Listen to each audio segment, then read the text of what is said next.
Good evening, ladies and gentlemen. It is now 5:30, and I will call this regular meeting of the Burnsville City Council to order.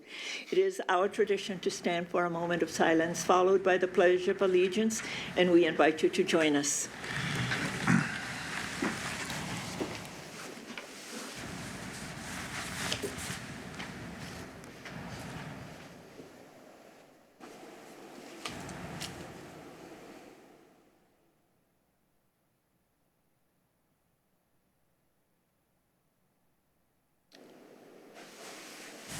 I pledge allegiance to the flag of the United States of America and to the republic for which it stands, one nation, under God, indivisible, with liberty and justice for all.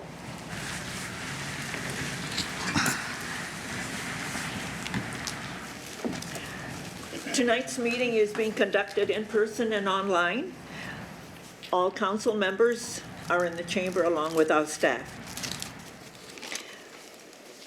Members of the public may attend in person or watch this meeting online at burnsvillemn.gov/meetings or on Comcast channel 16 or 859. The public can also participate through Zoom by joining us at zoom.us/join. All of the information about our meeting is available in our meeting webpage and in a council agenda packet.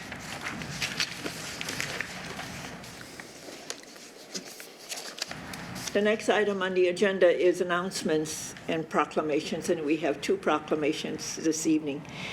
Our announcements have to do with all of our upcoming meetings. Regular council meetings are scheduled for Tuesday, May 2nd and Tuesday, May 16th at 5:30 p.m. Work sessions are scheduled for Tuesday, May 9th at 5:30 p.m. We have a closed session for security training tonight, April 18th at 6 p.m. in Dakota B.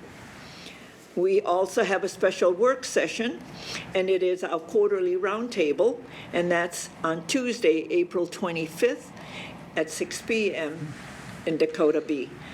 Unless noted, all meetings are held here in the council chambers. So I will go to that side to do the proclamations.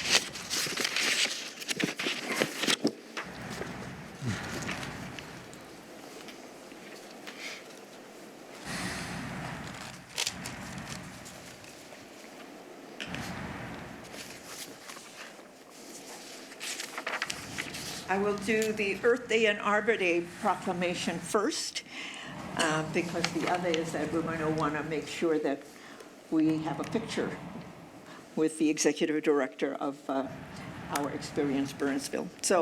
But our proclamation for Earth Day and Arbor Day is April 29th. Whereas Burnsville has taken great pride in the quality of our natural environment, including the beautiful shade trees and native plants that provide many essential services to the community and enrich our lives in many ways. And whereas the City of Burnsville Sustainability Plan lays out the foundation for the city's continuing sustainability efforts and addresses preservation and expansion of tree resources. We need to practice safe environmental approaches in managing our forests, lakes, wetlands, and other spaces. And whereas Burnsville promotes development that maintain or enhance economic opportunity and community well-being while protecting and restoring the natural environment.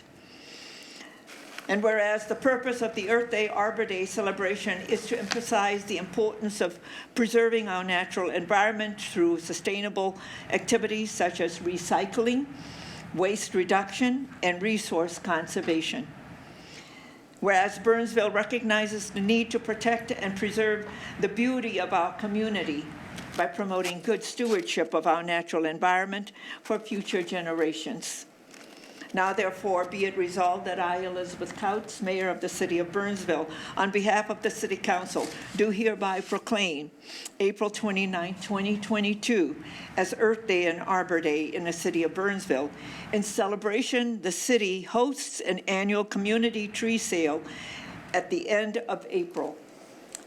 Learn more online at www.burnsvillemn.gov/tree sale. Proclaim this 18th day of April 2022. The next proclamation is Tourism Awareness Week. Whereas tourism and hospitality has been the foundation of a healthy workforce, serving as one of the largest private sector employers in the U.S., supporting close to 15,000 Dakota County jobs. And whereas leisure and hospitality in Minnesota is an $11.7 billion industry, employing more than 205,000 people, generating $731 million in state sales and taxes. Whereas in the past year, every sector of the travel industry has started to recover after the coronavirus pandemic. And whereas this rebound of travel will drive the rebuilding of the U.S. economy and American workforce. And whereas tourism and hospitality in Burnsville provides full-time and part-time employment for the citizens of our city. And whereas the Experience Burnsville dedicated itself for 36 years to stimulating visitor traffic to Burnsville area, creating income for both the leisure and hospitality industry and the general business community. And whereas the city of Burnsville takes great pride in welcoming hospitality, it shows its guests. Now, therefore, I, Elizabeth Couts, Mayor of the City of Burnsville, on behalf of the City Council, do hereby proclaim this week of May 7th through the 13th, 2023, to be National Travel and Tourism Week in the City of Burnsville, and urge citizens to celebrate this special event, proclaim this 18th day of April, 2023. And if Miss Amy Burrell from the Experience Burnsville would come up and receive this, and then we're going to just go over there to take a picture. Okay. Thanks. Okay. Right here, Amy.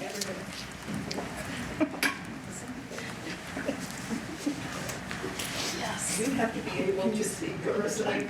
Everybody that's tall always sits right in the middle. All right, hold on here. 3, 2, 1. Perfect. Thank you. Thank you.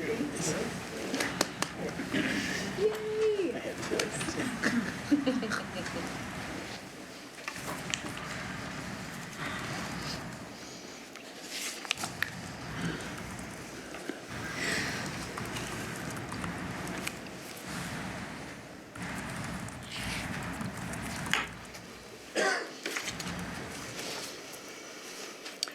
The next item on the agenda is citizens' comments.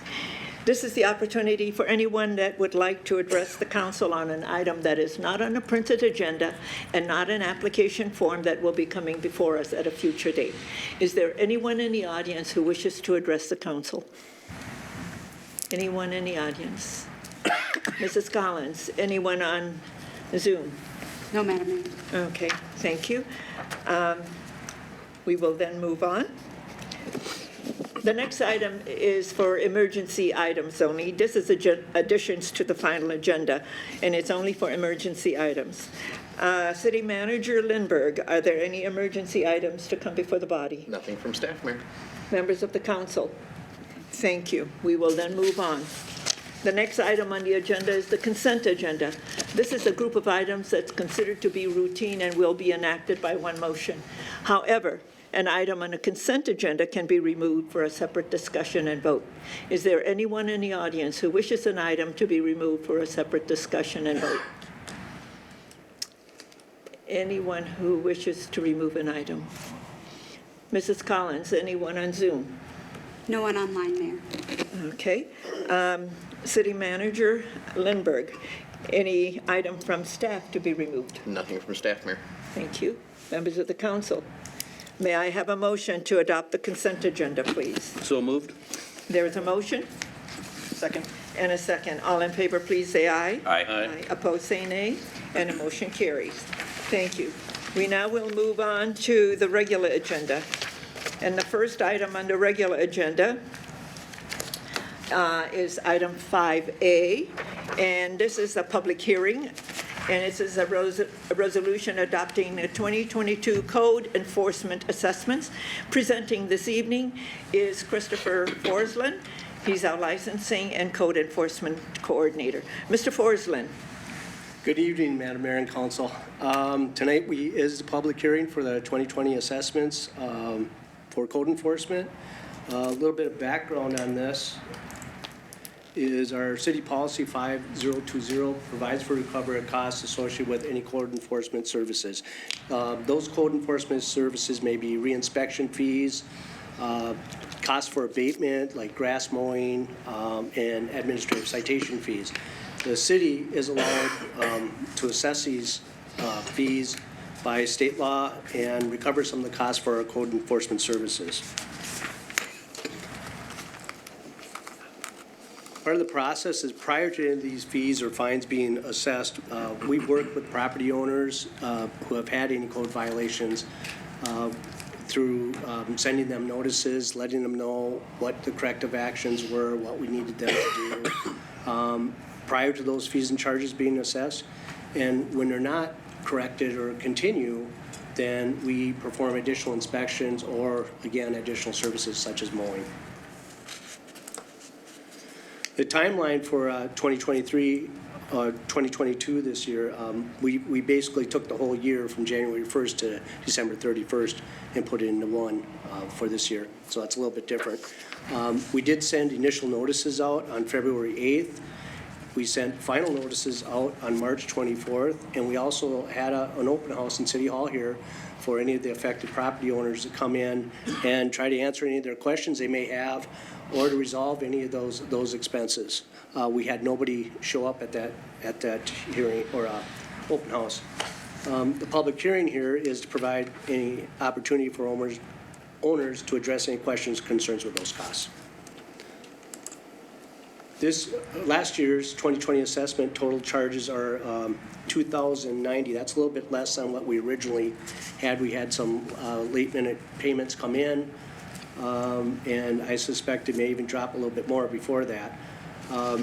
This will include, again, all unreimbursed charges for all of last year, but what does not include any costs associated with still unresolved litigation. So. Come on, there we go. So recommendation to hold a public hearing, and we recommend adoption of the assessments for 2022 as proposed. Okay, any questions for Mr. Forsland? Councilmember Gustafson.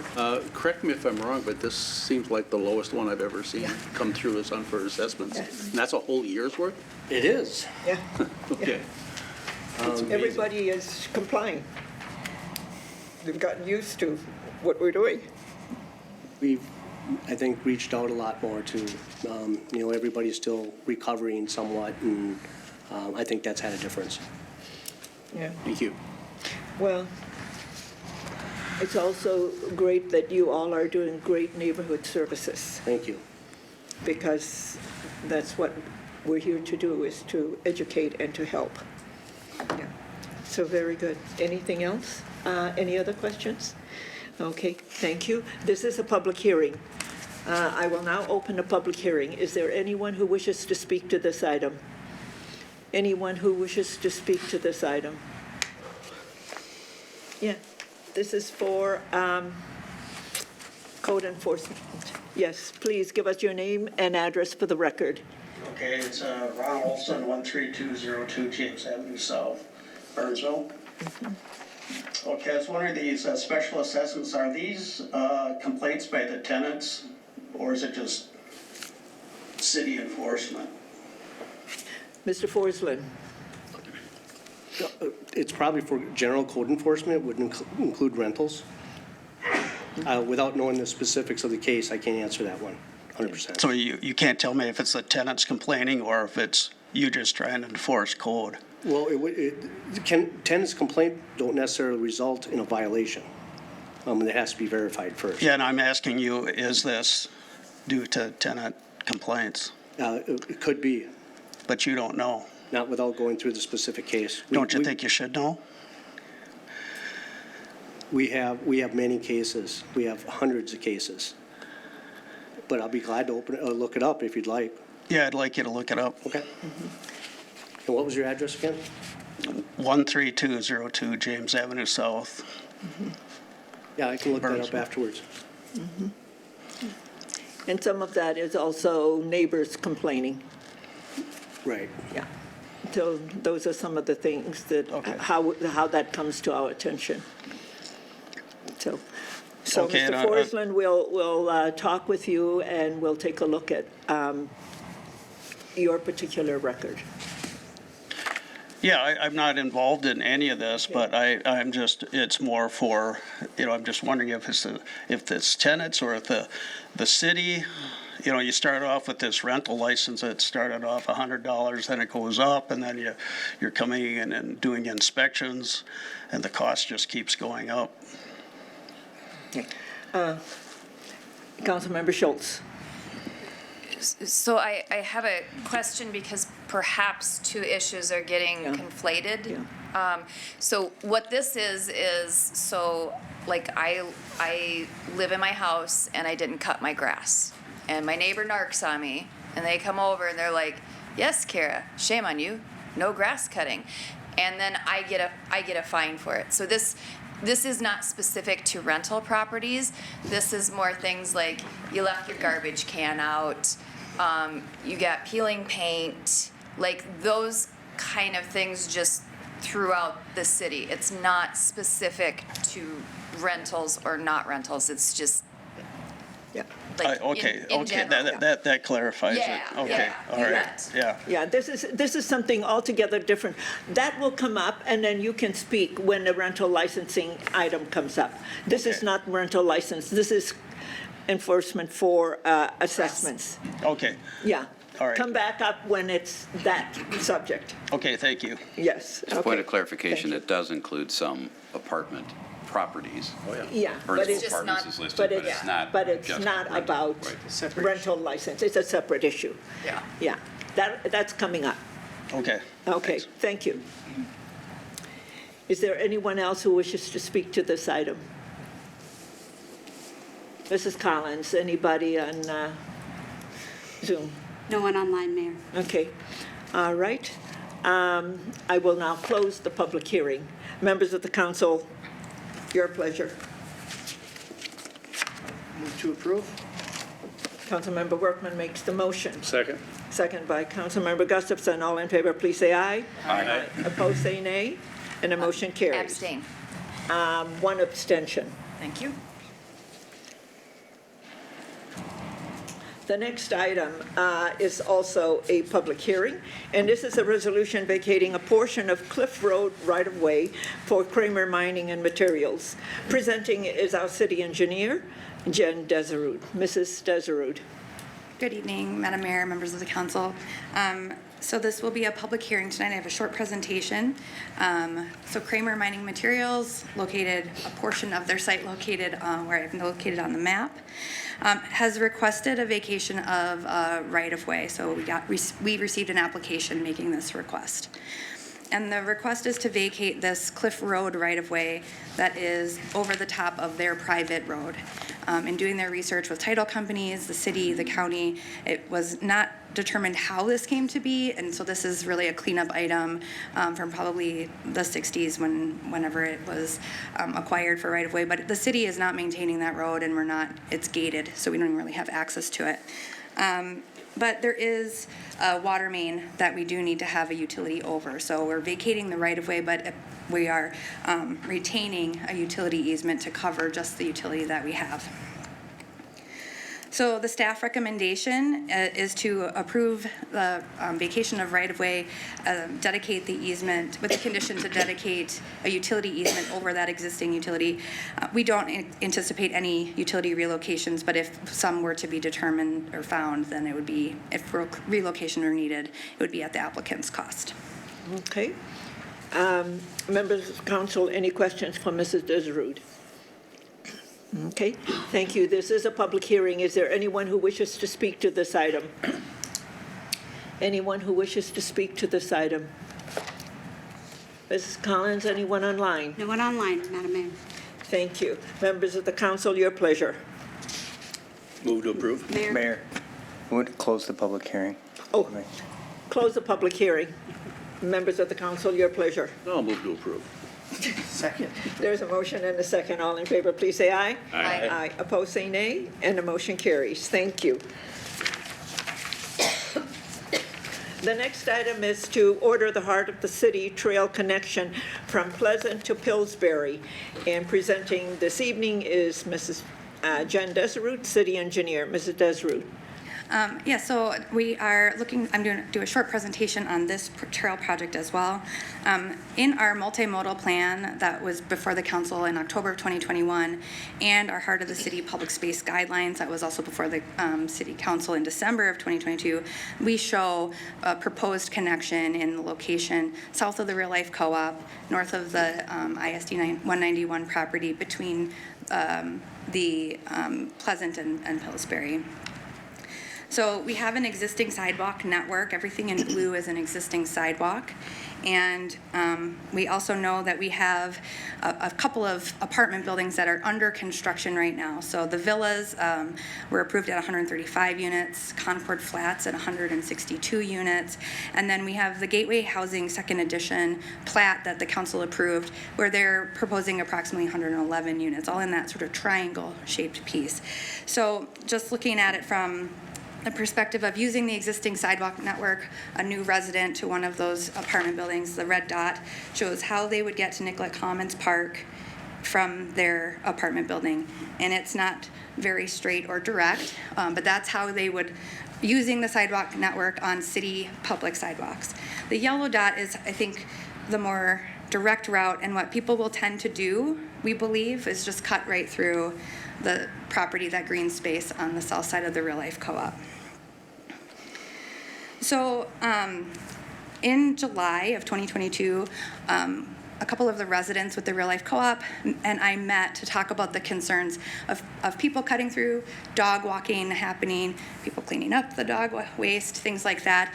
And then I presented to the Real Life Co-op in October of 2022, similar slide saying this is kind of what we expect would happen is people, as we have more residents on that west side wanting to get to sort of the activities and the heart of the city, that they'll likely cut through because that's just the most direct route. The Real Life Co-op had some questions, though. What does this mean? How will the impacts be to the property? And so we got permission to collect some survey data from the property with permission from Real Life and ISD 191 in November of 2022, so that we could come up with a little bit more of a detailed concept. And this is our preliminary layout based on that topography. There is potentially 21 trees that would have to be removed with the project. And then in talking with the Real Life Co-op, I mean, that was a major concern, was the loss of mature trees. We talked about privacy fence. I think that's on my next slide anyway. So this is the route that would be, and we would need a 20-foot easement from them in order to accomplish this. So with that concept, I went back to the Real Life Co-op in February and had more of a Q&A. I didn't have a prepared presentation. I had that preliminary concept layout. We discussed the easement needs, 20-foot easement needed for the 10-foot trail, the tree removal and replacement, in that if we removed a tree, we would plant a tree, a 1-for-1. They were interested in having some privacy fencing to really delineate the public trail and then their private property. And then we talked about future maintenance, and as with all of our trails, we do maintain them. So all of those questions were answered. And then in March, the Real Life Co-op residents voted, do they want to continue conversations about this easement acquisition and trail? And they did vote to move forward with continuing conversations, getting an appraisal for the easement and things like that. So we have a project budget of about $800,000 in park dedication funding. We did obtain park dedication payments for all of those new apartments, so kind of utilizing those funds towards this project. We have it in the CIP for 2020, spread out in over 3 years, so 2023, 24, and 25. If timing were right, we would, in spring and summer, start to negotiate an easement acquisition with the Real Life Co-op, working with public engagement with ISD 191, and complete plans and specs. In late summer, we could bid the project and then have a fall construction. That would be, if all the timing aligned, it's possible that we would slip into a spring 2024 construction, depending on how easement negotiations were to go, and if the Real Life Co-op were still interested in pursuing it as we develop the plans. So I'm available to answer any questions. The staff recommendation is to order the project as noted, and we'll continue to work with the Real Life Co-op and have public engagement. Yeah. Thank you. I just want to thank you because when the two projects that are being built right now happened, one of the things that you also brought to us at a work session was this trail. And then I know that the folks from Real Life were also very interested in making sure that their property, because they also saw that it was going to create a lot of traffic through, and that we work with them to find a better solution than just having people cut through their property. So I think I see some head nodding because they contacted me about wanting to make sure that they work with us. So thank you so much for all the work that you have done, and that's identified in your outline today. You've done a great job in really identifying all of that. So members of the council, any other questions for Ms. Desrud? Yes, Councilmember Workman. Thank you. Jen, was there any discussion about lighting in this area? Or if that would be a dark space at night? We have preliminarily looked at some pedestrian level lighting. We don't have it totally scoped, but it's part of the preliminary cost estimate is to include lighting. Okay, thank you. Yeah. Because I think we want that to be lit up, especially because that was one of the concerns from Real Life, is all of the people cutting through, but having a designated path that's constructed and lighting, that's going to help them also. Okay, any other questions? Members of the council, we need a motion to approve the project. Move to approve. There's a motion. Second. And a second. All in favor, please say aye. Aye. Aye. Opposed, say nay. And the motion carries. Great. You've worked on it for a long time, and thank you so much for your dedication and for, working through all of this. I know it wasn't very easy for all of you. Thank you. The next item on the agenda is item 5D. And 5D is to order the Heart of the City and multifamily parking study. And this is, again, presented by our city engineer, Mrs. Jen Desrud. Thank you again. So just as an overview, we did bring the Heart of the City public space guidelines before the council in December, and parking was one of the chapters that was discussed. And then in the implementation plan was also a parking study was presented as a near-term improvement or a near-term activity. So the near-term action item was to create a heart of the city district parking management plan that considers long-term parking needs for the district expansion and redevelopment, overnight on-street parking policy for the heart of the city, and shared parking policies. And then in September of 2022, the council had some conversations about multifamily parking, and a request was made to expand the scope to include multifamily parking study as well. So we reached out to our consultant to work on a scope of work that was both for the heart of the city and multifamily. Here's the general outline of the scope: reviewing our code, the heart of the city public space guidelines, the Institute of Transportation Engineers, or ITE, and Urban Land Institute, ULI. They have all parking guidelines documents, so sort of a review, and then collect parking data, so having staff, or their staff, counting cars, seeing who's parked where. The parking data collection will occur during peak AIM center events, overnight, so trying to get a range of what the parking needs are during various events and times of day. We have a stakeholder and public engagement component where we will do a pop-up open house at one of our Heart of the City events and ask people what do they think about parking and try and get some feedback on that. And then from the multifamily part of it, interviewing, more of a focus group, interviewing the building managers and some of the residents to see what are their parking issues that they're dealing with. And then for Heart of the City, they'll have analysis and recommendations, and for multifamily parking management recommendations and a toolkit to be used, because not when you have multifamily projects throughout the city, you can't have like a one-size-fits-all. So they're coming up with a toolkit that we can use and apply to various situations. At the time we had scoped the project, it was just for the Heart of the City part, and so that was estimated to be around $75,000, but with the additional scope, it's now up to $95,000.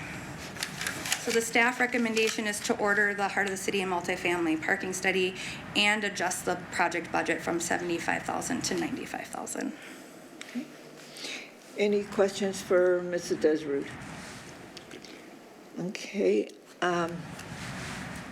If there are no questions on this, and you've done and followed through, because I remember discussions about, because there have been complaints about the parking in the heart of the city, and especially when we have big events at the Ames Center, and then of course with the Mediterranean cruise, and we have an agreement with them with the shared parking model and so forth. So, and now with all of the apartment buildings that are going up, it appears that a lot of the residents in some of our multi-housing units are parking in the heart of the city parking, which creates a lot of problems. Okay, so members of the council, your pleasure. Move to approve. Second. There's a motion and a second. All in favor, please say aye. Aye. Opposed, say nay. And the motion carries. Thank you so much, Mrs. Desrude. Okay. The next item is item 5E. This is the ordinance adopting the revisions to City Code Title 3, Chapter 28, rental licensing, Title 4, building regulations, and Title 5, fire regulations. Presenting this evening is our city clerk, Mrs. Michelle Collins, and our fire chief, Mr. B.J. Jungman. And the first item is going to be presented. Thank you, Madam Mayor. I'll key this up right away for us. And then I do want to mention that we would like for the council to adopt this in 3 separate motions. One for the Title 3, Chapter 28 rental licensing ordinance, one for the Title 4 and 5 ordinance, and then one for the authorizing of the summary publication. All the substantial changes were noted in your background. I stand for any questions. Chief Jungman also has some information for us. Okay. Chief. Good evening, Madam Mayor, members of the council. Happy to be before you to propose some rental license ordinance changes that we've been working on with staff in the Code Review Task Force over the last 6-8 months. I just want to take us back a little bit to where we started with rental licensing a number of years ago. We've made some unfortunate news over the years, and a number of our fires in our apartment complexes have made headlines for different reasons. And the last census reminded us that over 40% of our residents live in rental housing, and we know that that number is continuing to increase. And this is just kind of what we're trying to prevent. From my perspective, this is the worst case scenario, is we end up with these fires. We know that a large number of our buildings are non-sprinklered, and these fires propagate quickly, putting police and fire staff in hazardous conditions, trying to evacuate residents out of these structures. So I'll show you some data at the end of this, but these are the catastrophes that we're trying to prevent. And so kind of where we're at is we have numerous rental properties with code violations. This is not just a one-off. It's really become a resource constraint on being able to address them and having enhanced enforcement. Over 50% of our multifamily buildings don't have fire sprinkler systems. I would tell you as the fire chief, these are our highest life safety risk buildings and occupancies in our city. These are the ones that I'm worried about that can both injure and kill residents and firefighters. And we have a number of our buildings that are 40 to 50 years old. They were built under previous codes that didn't require a lot of the same standards we have today.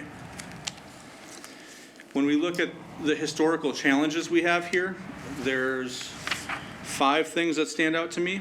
Is the number of firefighter injuries that we see in these buildings, the number of civilian injuries that we've seen, the displaced residents it comes to, the substantial fire loss, and the image it creates for our city.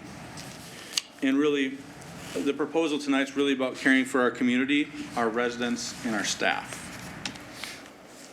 When I look at these things, and the fire department and code folks look at this, we really have 5 modalities to reducing risk in our community: education, engineering, enforcement, economic, and emergency response. The first 4 are the preventative ways that we can approach these. And we look for tools to try to stay away from the 5th, because that's a reactive mode and things are gone at that point, and we're just trying to mitigate how bad it is at that point. So really, our focus with these changes is how do we look at those top 4 to reduce the 5th from happening. So when we looked at this, what are the things that we are seeing that are life safety risks that are common across a number of properties that we're seeing? We're seeing fire doors that are not rated. I know you saw this picture on the left not that long ago. They took a fire door and put a non-rated fire door. Now there's a rated fire door back in there, but it took us making them do that. This one on the right came in the last 2 weeks. That's in a hallway. It was a rated fire door. When they replaced it, they put a hollow core door in there and took the rating label off the previous door and reaffixed it to a non-rated door.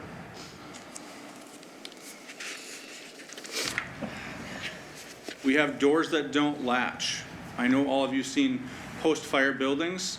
This is how smoke propagates, and this is how people end up being injured, is when we have smoke go throughout these buildings, and the fire doors need to close and latch. That and the sheetrock are the only 2 things that keep that fire and that smoke from propagating throughout the building.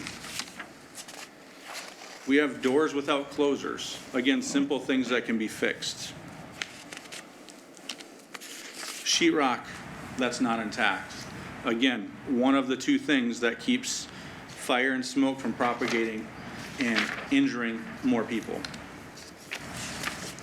Trash chute doors that don't close, and garbage rooms that are overflowing and don't have the appropriate fusible link to close it when there is a fire. We've also seen sprinkler systems and alarm systems that aren't serviced. Due to the age of the buildings, we're seeing fire protection systems at or near at the end of their serviceable life, and garage carbon monoxide ventilation that's inoperable. And I can tell you that last one becomes a big deal. You get a car fire in a garage, in a tucked under garage, which is common what we have. It is night and day difference between when the ventilation system works and when it doesn't. We had a car fire in one that worked the other day, and you can literally walk in there and put the fire out. And the good part about that is not just for the responders, but if there's residents in that garage when that car fire happens, they can get to the exits. What we're finding is when we have some of these, they don't work, and that whole building is, or that whole garage is charged with smoke, and now all the stairwells get charged with smoke. So now our problem isn't just in the garage, it moves throughout the building. So what does this mean for us? What are we seeing? Why are we here? So when you look at this, since 2004, it doesn't look like much. You look at some ups and downs, right? But there's little variation in the number of occurrences. And that doesn't tell the story. The story is really about how do we attenuate the severity and the impact. This is where we start to see what happens. The bottom graph is the 2004 to 2007. The light green is firefighter injuries. The dark green is civilian fatalities, and the blue is civilian injuries. So from 2004 to 2007, you didn't see any firefighter injuries. We saw some civilian fatalities and civilian injuries. From 08 to 11, we saw quite a bit of firefighter injuries. We saw civilian fatalities, and we saw significant civilian injuries. And that's when we implemented the first version of the rental ordinance before that we currently have intact today. Yep. So then following that, we saw a commensurate decrease in firefighter injuries, civilian fatalities, and civilian injuries.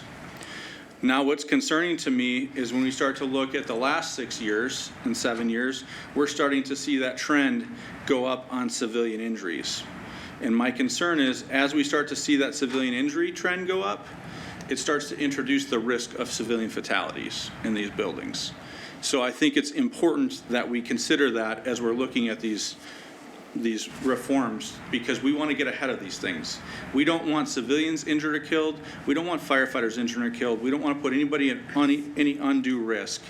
And the best way we can do that is those 4 E's before we get to emergency response. And there is no silver bullet to any of this, but these are all tools in the toolbox to help us prevent this from happening. You can also look at it from an economic standpoint, and this is just purely fire loss. Again, you see some spikes here and there, but what I would tell you from 2019 on, we're starting to see that upward trend.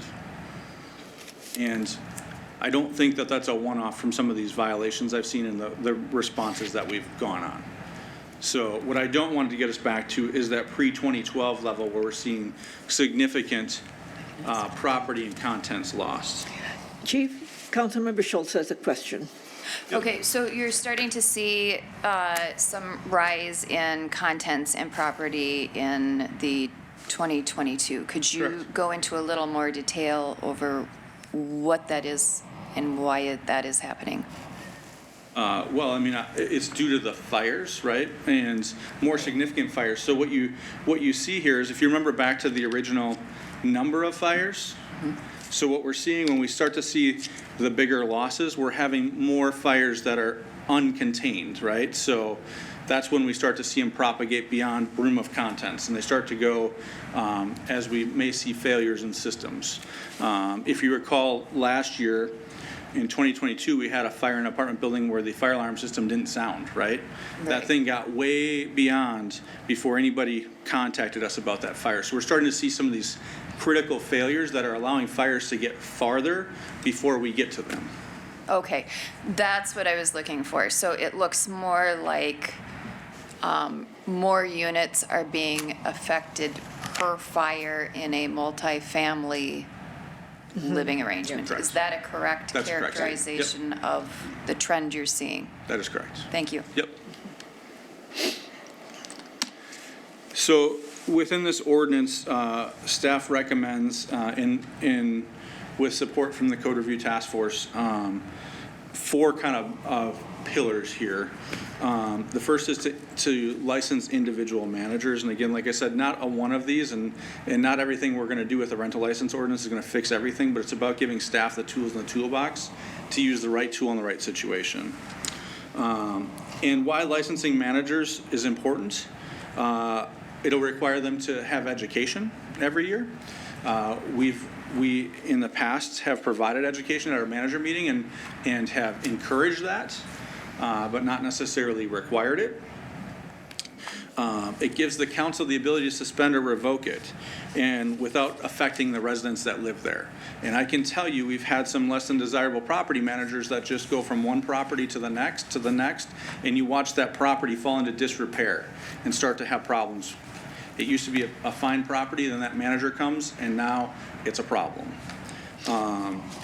We are providing at no cost to them. We don't propose any license fees for the managers, and we plan on providing that education to them at no cost. And so they will have an online ability to take the class and then take a test and then submit that they've completed that. Chief, I have 2 questions here. Councilmember Workman has a question, and then followed by Councilmember Schultz. You kind of answered the question before I asked it, but maybe you can reiterate again. The financial implication seems to be the biggest concern in some of the emails that we've gotten. But there's The license we're not charging for, the education we're not charging for, aside from the paper that the documented self-inspection would be printed on. There's no added financial burden. No, nothing we're proposing. Councilmember Workman, the one thing I would say is there are some increased proposed fees for the multifamily if they have significant life safety issues. So if we go in there and their fire alarm system is disabled, that's a $200 fine right there. Like those significant life safety things, not like you have a small hole in the sheetrock, but we're finding life safety things that should have been repaired. There's a fine attached to that right up front. And that's fully preventable. Fully preventable. If we're doing our jobs correctly, then we're not worrying about these issues popping up. Correct. Okay, thank you. That's the only increased fees that we've proposed. And the license is to make sure that we're holding everybody accountable. Yeah, Madam Mayor, members of the council, the idea is to set a standard, right? Here's a standard expectation that all of our managers will meet. The self-inspection component doesn't apply to single family, only applies to multifamily that has a common corridor where these things would apply. It was a discussion at Code Review Task Force of whether the license, the management license should apply to single family or only a certain level of multifamily. And the Code Review Task Force consensus was that if you're going to have a rental business in Burnsville, you should all have the same training and licensure, regardless of whether it's a single family all the way through multifamily. And like I said, our goal is to make this as easy as possible and at no cost to the manager, because really our goal is the education. We want to take away the uninformed piece of this, right? So that they know what to do and what's expected to keep the residents safe. Councilmember Schultz. Okay, so the first one is, you said that the required education would be every year, but it still says once every 3 years under here, under 328(9), under additional requirements, F. So it says once every 3 years for education. So my question is it every year or is it every 3 years? Councilmember Schultz, I may have misspoke to that, I'm sorry. Okay, not a problem, just checking on that. The other thing I would ask is, could you walk us through what a documented self-inspection would look like? You're the Yep. owner and property manager. You're gonna do a self-inspection. What does that look like? Madam Mayor, members of the council, so we have a self-inspection checklist already published out on the website, so you can take that and go through it. And really, at the end of the day, we're looking for them to log that. We don't need the whole sheet of paper. We're just saying, when you go through that, there's common area items and there's exterior items. And all we want you to do is walk through, do the fire doors open and do they close all the way? Do the exit lights work? Are the smoke detectors intact? Are the fire extinguishers there? Do the doors open and close and latch? And you don't have to go through that whole checklist and check that each time. You just need to create a log that says, on April 18th, my initials, I completed this. And they don't even have to use our checklist as long as it exceeds what our requirements are. And my understanding that walking through your property is an industry best practice already. We just want them to document it so we know it's being done. And we can have that discussion with them if we show up and all of a sudden all the fire doors work and they're telling us they're walking through each week, right?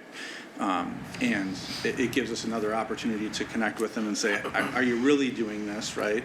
And hopefully get ahead of those things so we don't come and have a dozen fire doors that don't work. Okay, I just have a follow-up. So say we're in a single-family home. They don't have common areas and that kind of stuff, so of course that would not be something that they would do. But the requirement is that they do a documented self-inspection yearly, or if they have a tenant move out and before the new tenant moves in, correct? Madam Mayor, members of the council, that is correct, yep. And that's what that checklist would be for. So once a year before we come do the inspection, we'd prefer they go through before we come and get all those things corrected. And then if they have turnover of the residents, then they should also do that checklist. So yes, those are the two opportunities.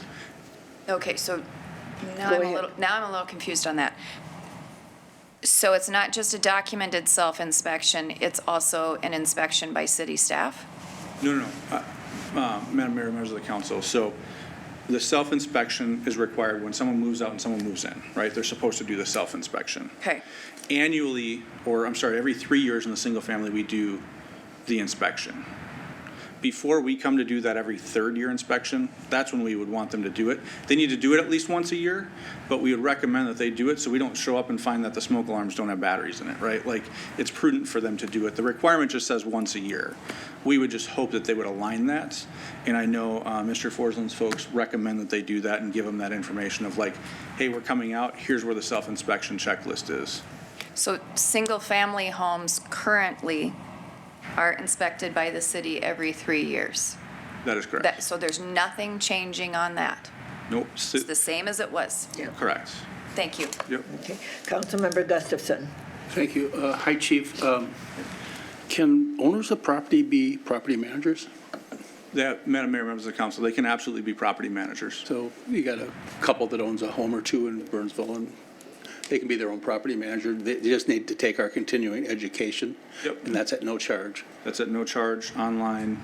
Again, we're working on creating that. We wanted this to pass before we stick staff time into that, but if this ordinance were to pass, that would be staff's next step, is to create an online training session with a test at the end, and they complete that at no cost, and they can be licensed managers in here. So the hardship, if there's a hardship, basically would do that 3 or 4 hour training.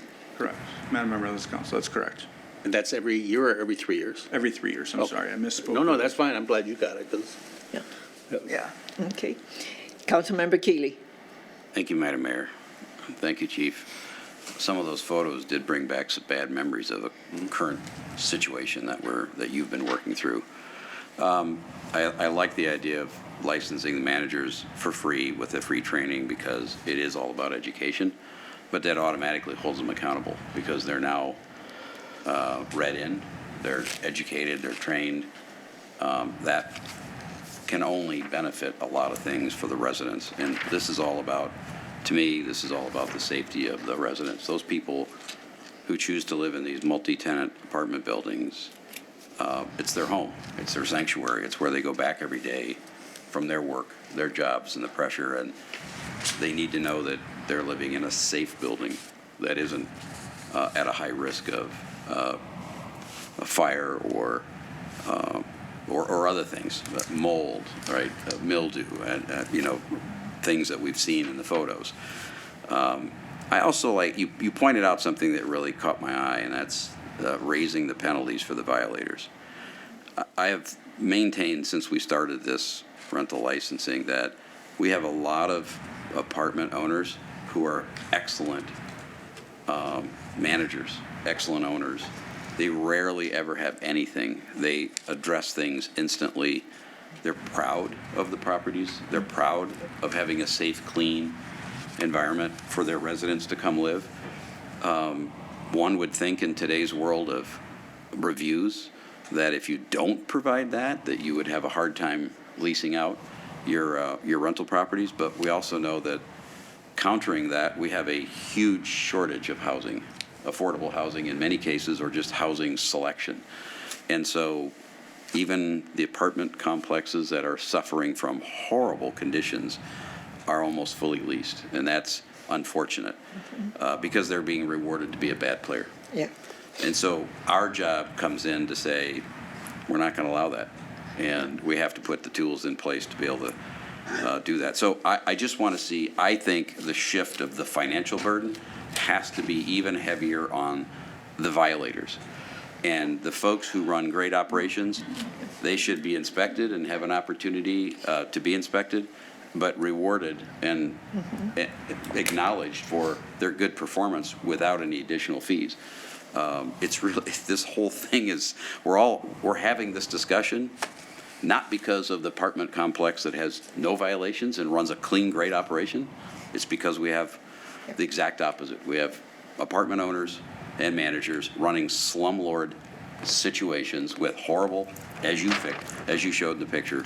That is the whole reason that we're having this discussion and why we've had discussions like this recently. So I want the focus to be truly on the violators, and that's where really the fines can get heavy in my book, because it's clear that when the fine isn't very large, it's really unfortunate when you have people just continue to be a bad player, because the cost of being a bad player isn't severe enough to cause them to do the right thing and create a nice, safe environment for their residents and the people that live there. I mean, it is about the safety of the people, and they don't deserve to live in some of these places. It's horrible.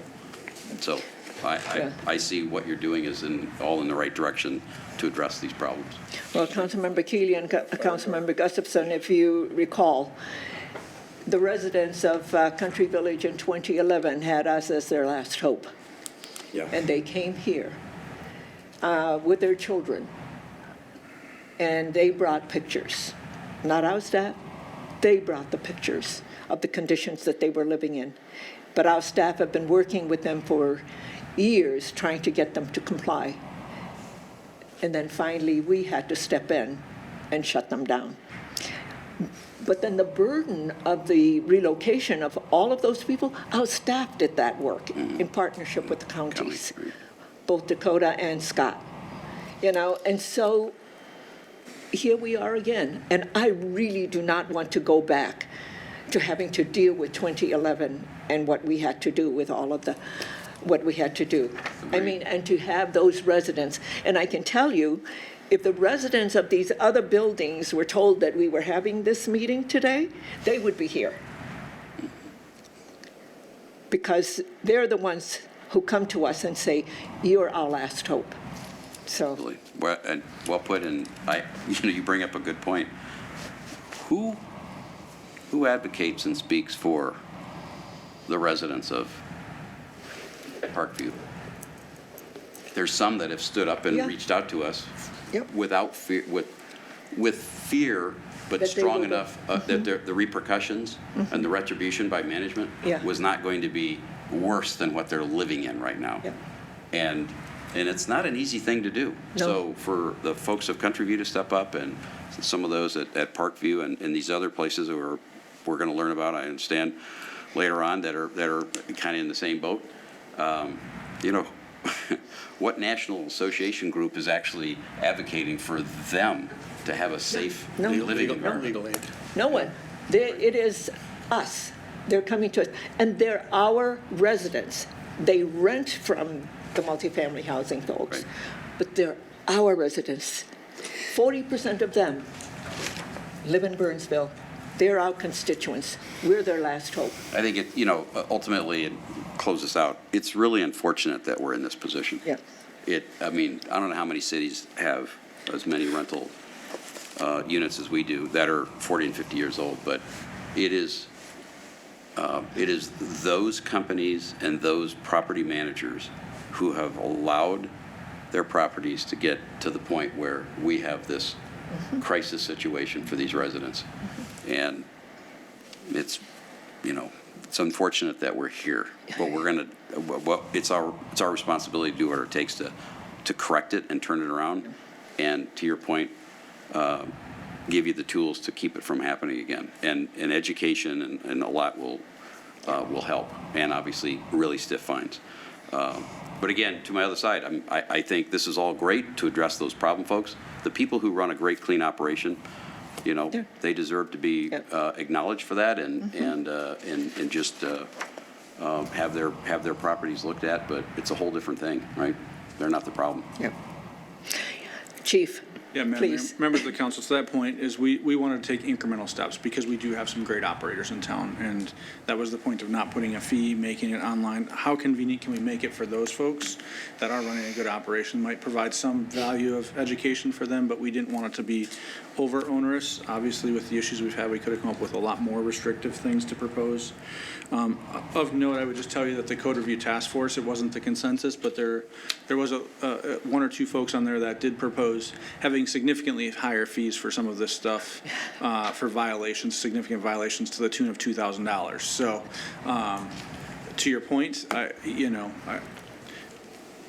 none of this is written in stone, right? Like if it's not working for us, we can come back to you and say, this is or isn't working, and if we need bigger fines or other tools, I feel like staff does a good job of coming back and working with the council on things so that it works for us. Just the last piece on here I want to hit on is this displacement plan, because as we've seen in the feedback, people said no one else is doing this.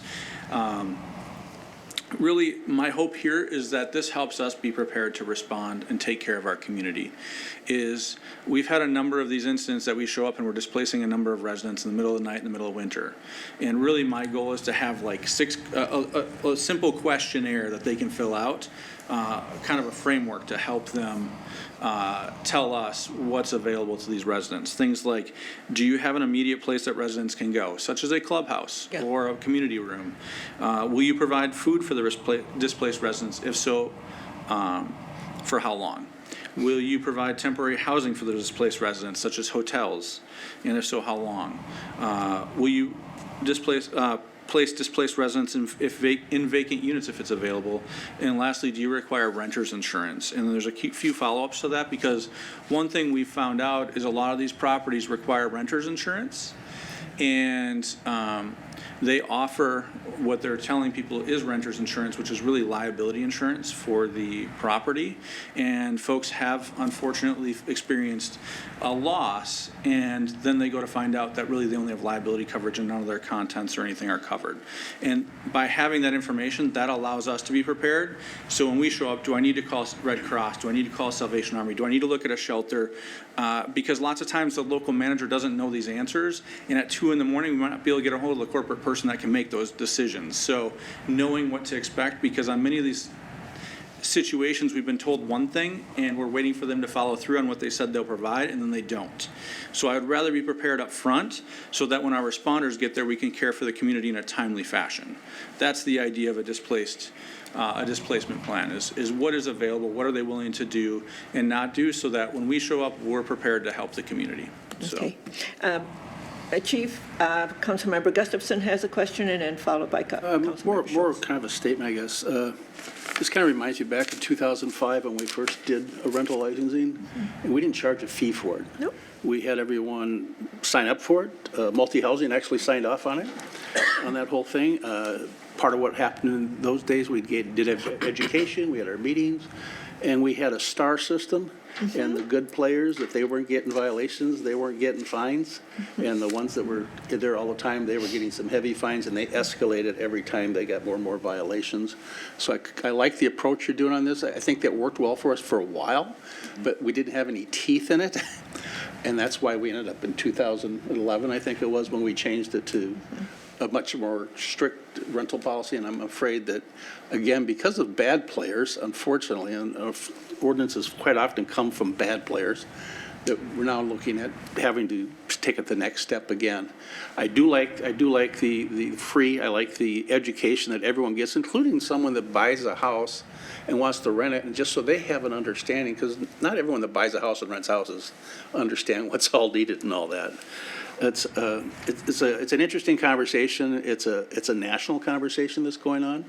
In Kansas City last year they were talking about it, and Washington D.C. this year they were talking about it. And a lot of it had to do with the REITs coming in, and the big organizations that come in and buy buildings. They buy several buildings sometimes. They don't take care of them, and we don't know how to get a hold of them. And it's not just Burnsville; it's the entire country is going through this right now. And so we got to get a handle on it, and I'm hoping this is just another arrow in our quiver that can help us get some things done. And maybe it's some some things some other cities that are struggling as well can take a look at as well for solutions, because as a lot of you know, we all get together as governments all over the country and talk about our problems and our solutions and share all that activity. So I think your approach is good, and we'll see how it evolves from there.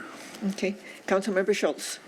Okay, so this is a question about the displacement plan. So they need to fill out the displacement plan, but they do not need to, there's not requirements of what they do provide. It's just do you or don't you, and this is what it is. That's correct. And again, that's for a single-family home rental, yes, no? I'm sorry, no, only multifamily. Only multifamily, okay. So that helps on that. I have a few other questions. Do you want me to run through them or give other people a shot? Well, let's see if the chief needs to finish his report. Thank you, Madam Mayor. This is the last slide, so we're good. Okay. This is your last slide? Yep, I'm good, so I'm done presenting. Okay. Councilmember Schultz. Okay, let's see. Okay, so first question on the battery. I noticed the battery, like someone not having a battery in or a working battery or that type of thing, and a smoke detector would be a $200 fine. Madam Members of the Council, that's only in a common area. So, but that's not in the unit. Nope, so in Mr. Forsland's rental fee schedule for code enforcement, it's $20 for a unit. So if they come in and it's a non-working smoke detector, that's in our current fee schedule. Okay, and so then that is just in the common area, it's not in the unit itself, correct? Correct. That is correct. The $200 fine for life safety violations is only in the common area, so it would only apply to multifamilies that have a common area.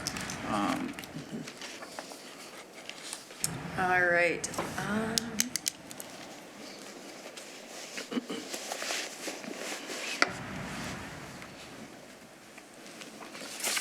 We answered that question.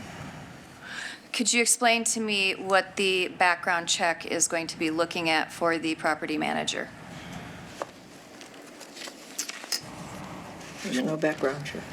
Can you give me the reference to that? Yes, so 3-28-4-2 property management license, and it talks about the license required, and one of the things that they need to do is successfully complete a background check and pay a licensing fee. 32842? Correct. 328- Property management license. license is required.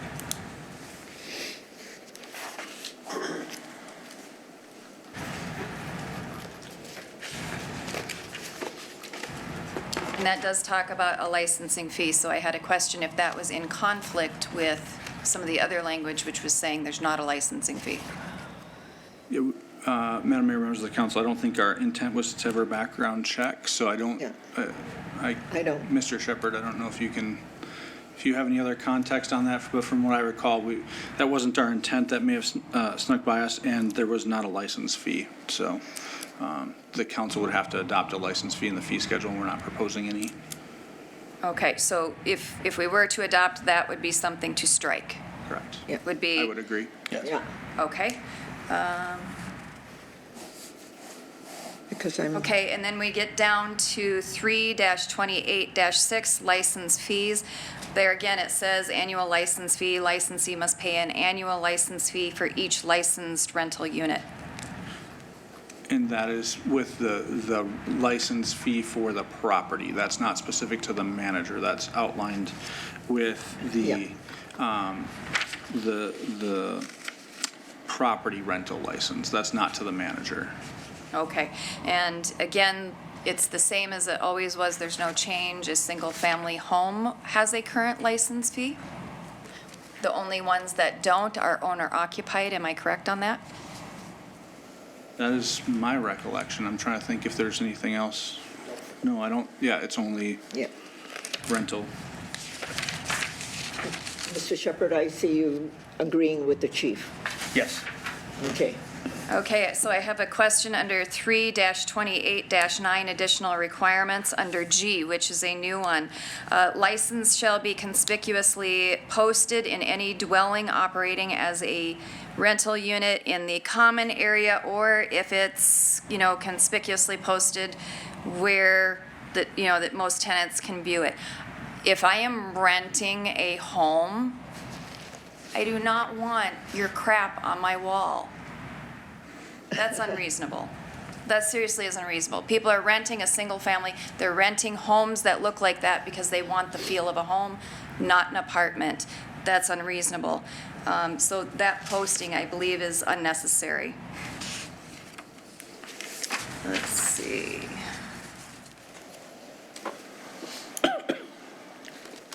Okay, explain the self-inspection. I'm happy about that. You explain the battery. I think I'm getting to near the end of my questions.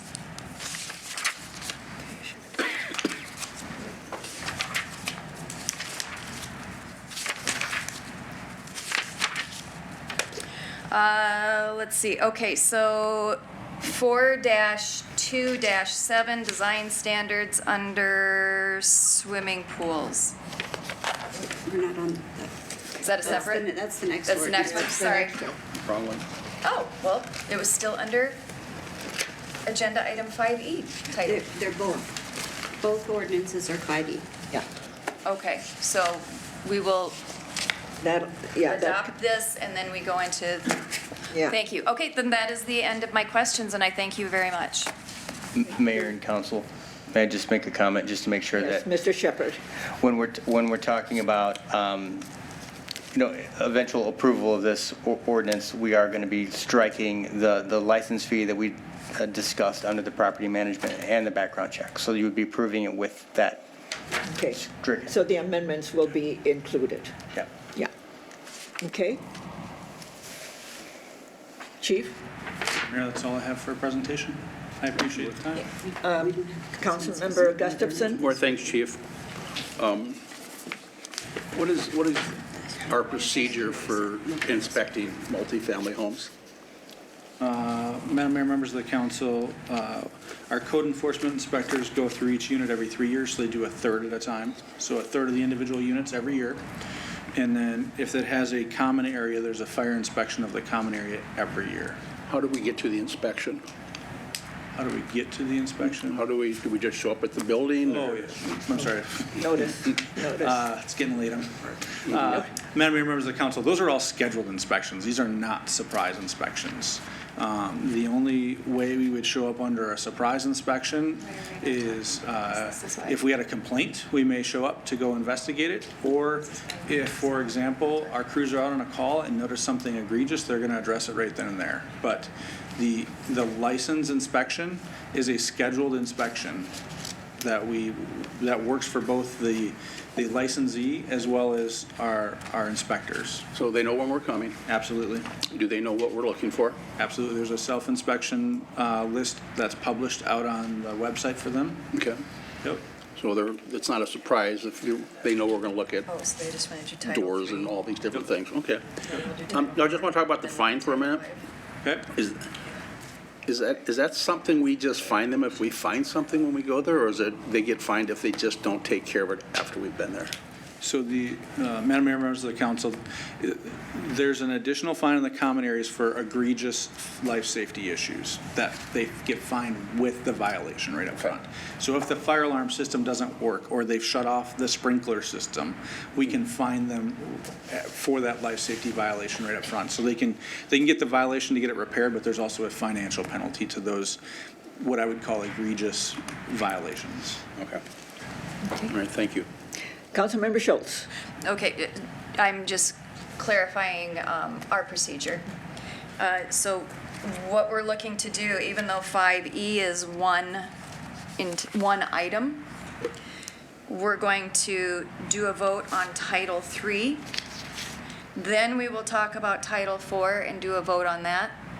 Then we will do a discussion and vote on Title 5. These are all separated out instead of on individual agenda items. Mrs. Collins? Thank you, Madam Mayor. Councilmember Schultz. The Title III came through the Code Review Task Force at a separate time. Title 4 and 5 came through together. So those were separate ordinances that came through the task force, and that's why they're separated. But, so we need one motion for Title 3, one for 4 and 5, and one for the summary publication. Thank you for that clarification. Thank you. Okay? All right. Chief, don't leave. We have You're not. I have a feeling I'm like, goodness. We have people who have signed up and they want to speak. Donna Jensen, please come to the podium. Yes. And your name and address for the record. Donna Jensen, property address is 14709 West Burnsville Parkway. For being open and honest, I'm a member of the Code Task Force, so just so that you know on that part of it. I was also one that was not 100% happy with this section of the Code Task Force because I come from the property management side. And I think this section of the code needs more work. I don't think you have teeth in it that are addressing what I'm hearing. That there are REITs going out there and buying up properties that are not managing properly. And yet in Burnsville, we've had so many turnover in our properties that I couldn't tell you the name of some of them anymore. I can't keep track who's who and what's what. And that's not one property, two property, that's half a dozen or more on that part of it. So perhaps one thing I had a thought with as I spoke with MHA and getting them involved, because that is our organization in the state for multifamily, is that maybe when those properties are sold, there should be something in our code that says, okay, you bought this property, this is your first license, here's a walkthrough of it, here's what we expect from you, your fire doors, your smoke, your areas, so that there is absolutely no question what is required of these companies coming in, so that anytime that a new property license is done. And then maybe that's something we have to look at for some of these properties that are failing, that have been owned for 2, 3, 4, 5 years, that we need to back them up and go, we need to have a one-on-one. We need somebody at city, or whether it's a fire or the code, or somebody to walk through that's signed off. And it's not just the property manager, it's got to go up. I only have so much power, I have so much ability, but there are got to be other people that are property managers just trying to survive day to day for that job. So when you put it on there with due diligence, what support teeth does that person in that position have when they don't have the upper levels supporting them, when they don't get the ability to follow through on code? But they got to still support their families, they got to still do this stuff, and yes, they want to do the right thing. But if you don't have the upper levels up there, and that's very evident for what I'm hearing in the background, that it's not up there, what do they have for options without fear of retaliation or something else going on? So I agree, punish those that are doing the fines. And the fines on that part, when it is egregious like that, yes. When it's something that's not, and we get a chance to fix it, because I can't tell you how many times I've had it. And thank goodness my residents back me, as yesterday that thing worked. Today my inspector comes in, pushes a button, and she squawks. It's not working. But we're doing our due diligence. So I would say on this section, it needs more work. Yes, it needs more teeth. Licensing, I'll get over it. There's no cost, and the education, I'm always for that, because I've already taken one of the classes that were offered from the Lutheran on that. But I think this section needs more work to address what we're seeing, because we're getting lots and lots more properties. They're not going to be new forever, and new doesn't mean without problems. So I think on this, it needs more. And I'd be happy to stand in and work, but I don't think it's done, and I don't think it's enough to address what you're looking at. Because we're back where we were 2011. Why? And I don't hear that, I don't see that, and I know it's not a perfect answer, but there's got to be something more there. Okay. Instead of us just, okay, we're doing it now, 5 years from now, we're going to be back here again. What are we really doing to try to keep from the extremes that I'm hearing and seeing in these? So, Mrs. Jensen, this is a first step, but I hear you, and you make a good point. So I think our chief also has some remarks in that regard. Chief. Madam Mayor, members of the council, I would just note that, and I'll double check with Mr. Forsland, but the licenses don't transfer. So a new owner would have to apply for a new license, which would also require, they'd likely bring in a new manager that would have some education. And again, to Ms. Jensen's point, this may not be the end-all be-all. We may find some holes as we move forward, and we're happy to have that discussion and continue to work on it, right? And I'm so happy that you're part of the task force, because you bring a knowledge base in the industry that you're in. I mean, as a manager of a property. So that helps a great deal, and thank you for all the work that you have done there. So hang on just a moment. Councilmember Schultz. She brings up an excellent point. Thank you very much. What if a property manager can prove that they've been trying to address things, but the owner will not, and now you have the manager worried about losing their personal license? What protections do they have? Madam Mayor, members of the council, I would tell you that in our experience, we get a pretty good sense of that really quick with our inspectors on where the roadblocks are. I can tell you we've had managers tell us, I'm not doing that, we don't need to do that, and that's what we're trying to prevent with this. We've had other managers saying, I can't get approval on this. And we can tell you where the roadblocks are because the managers that want to fix it talk to us, and we're not going to go after their individual license. That's when we would be looking to the council to take more action on the global front of the property license. But I would tell you a lot of the violations are fixable if there's good property maintenance and a good manager being proactive on those things, because then they don't become capital assets that need to be replaced so quickly if they're maintaining them well.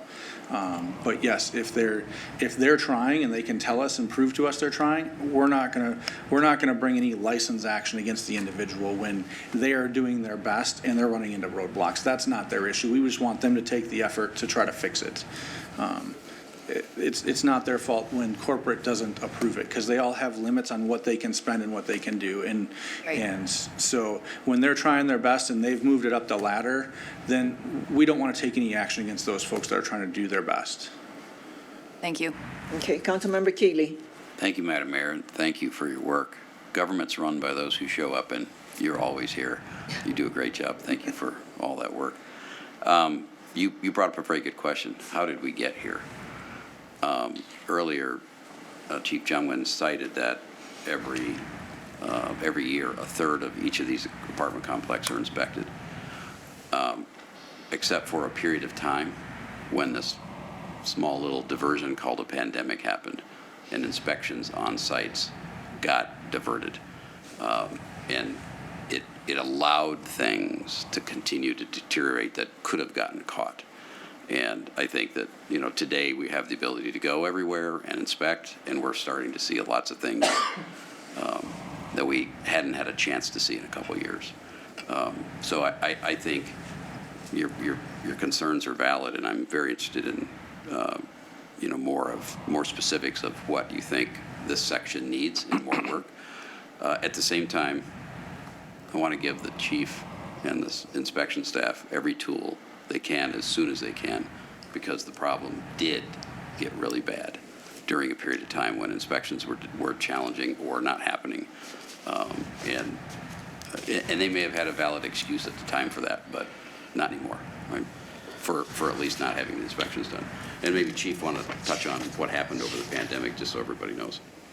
Yeah. Madam Mayor, I'll go to members of the Chief and then council. I'll come to Michelle.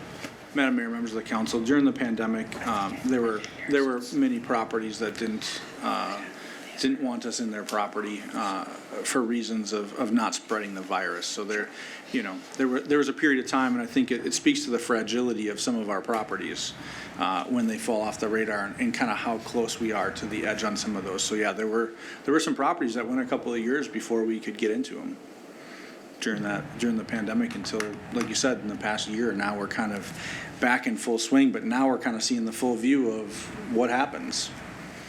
So, Mr. Shepherd. Mayor and council, I just wanted to follow up and close the loop on Councilmember Schultz's question about property managers and their ability to sort of protect themselves. There are appeal rights built into the code, so if there was a revocation action taken or a suspension taken, they would have the ability to appeal and assert that they, whatever their basis for that appeal would be. If I may. Okay. Do Councilmember they have to Schultz. pay anything to appeal? Do we have an appeal? Yes, we do Yeah. have a fee for the appeal process. However, the hearing officer has the right to waive that fee if she feels that she overturns the violation, or the license Yeah, withdrawal. I would frankly feel better if, for property managers, that there was no fee for the appeal, since we're not making a fee for the license. Well, I think the chief addressed that when he said, when a manager can say, you know, I'm trying to make it work, but I'm not getting the financial resources from the owner of the property to do that. And you said that we will work with them and understand. Chief? Yeah, Madam Mayor, members of the council, we might be talking kind of two different things. I think, Yeah. you know, we wouldn't necessarily be bringing a license action if they can show that they're Yeah. working Yeah. to get it fixed. I think Councilmember Schultz's point is, if we do take an action and they need to appeal, do they have to have money come out of their pocket before we find out where you know, whether or not the appeal is sustained or overturned? Yeah, well, that came out of Mr. Shepherd's remarks, that there's an appeal process, but not when you were talking to us about what happened. If I may ask, Yes. what would we need to do to change that? Mr. Shepherd? The appeal fee is just in our regular fee schedule, correct, Michelle? Yeah, so we would have to amend that. The appeal fee is set at $100 to appeal a code violation or a rental strike, and $300 to appeal a license suspension, denial, or revocation. At what point do we get there after after they had talked to the chief about something? That would be only if we did revoke, deny, or not. So after all of that, the chief went through with having those conversations with the property manager, and still nothing happens, is when that happens. Now, is the revocation with the ownership of the company, or with the property manager? And I think that would be based on staff. Yeah, Madam Mayor, members of the council, it depends on what kind of license action, right? Are we going after the manager's license or the rental license? Yeah. And I'm looking at manager. You're looking at the manager's license, and I don't think our fee schedule delineates. We could bring something back to clarify that in the council's fee schedule if they desire to not charge an appeal fee for the rental or the manager's appeal. But I would tell you that it takes council action to suspend or revoke both a rental license or a manager's license. None of that is administrative. That would all require a council action, so. Okay, very good. Councilmember Workman? So just for clarification, council would have to vote to revoke said license. Yeah. Then the fee would be assessed if they did not agree with council's final action. Yes, Madam Mayor, members of the council, if council took action to suspend or revoke individual manager's rental or individual manager's license, and they wish to appeal that, then the fee would apply. So prior to the appeal process, the manager would have that opportunity here, as we normally have those items, and could speak at a public hearing at no cost. Madam Mayor, members of the council, that's been our past practice, is that we notice them ahead of time that this is coming before the council, so they can come speak to that, as we did with the recent rental license suspension. Okay, thank you. Yep. Okay. All right. Is there anything else? Okay. Thank you, Mr. Johnson. The next speaker is Ms. Cecile Smith. Please come to the podium. Mr. Cecile Smith, come to the podium. Give us your name and address for the record. And I understand that you represent the Minnesota Housing Association. Yes, Madam Chair. My name is Cecil Smith. I'm the president and CEO of the Minnesota Multi-Housing Association. We represent 2,200 owners, operators, developers, vendor members in the rental housing industry, with 600,000 renters who make their home in more than 300,000 units of housing across the state, some of them in Burnsville. I'm here today because I'm very concerned about the direction that we're taking here. And having heard some of the comments tonight, that we have a lot of good actors good managers, good operators in the city of Burnsville, and yet we've got some bad actors that we need to address. But we have a regulatory framework that's been established here that is inclusive of everybody. And I would like to suggest a strategic reset on the regulatory framework that you're developing, because we get to see a lot of regulatory frameworks across Minnesota, at the state level, and even amongst our peers across the country. And to develop a framework that targets the bad actors versus one that is all-inclusive and puts a burden or a regulatory measure on everybody who already is engaged in best practices, has their business model and business practices that they're engaged in with good effect for the residents and the city and to the approval of the regulator. So the framework that I would suggest is that you should have tools in your tool bag that address the bad actors. Actions like tenant remedies action, where you can get repairs ordered and the city can take action on behalf of the renters when there is no compliance with your orders. Or even receivership, which if you want to get the attention of national REITs who are maybe considered, in your view, absentee landlords, if they do not control the asset, their investment is null and void. Their investors inspect them and their bankers inspect them to maintain control of the asset. Receivership takes that away. And then you can actually manage the property the way you want it managed through the actions of your receiver, who is paid through the proceeds of the property. These are all tools that people have in their tool bag that focus on the bad actors, including fines that escalate when there is no response or a delayed response. Further, change of ownership inspections. If you're concerned about the nature of a property because it's been passed around, then have a change of ownership inspection and write up the orders that need to be written up at that property. This approach shifts away from being all-inclusive. Now, some of the ideas that have been proposed in this ordinance are excellent and sound, but again, should be targeted to bad actors as a condition of license. You've met a certain threshold of bad behavior, so now you will write a displacement plan. You will have your property manager licensed rather than just registered with the city, and you will need to have education and training. You will have a log that you maintain of your inspections, subject to our review, which we may ask you to supply to us on a monthly basis.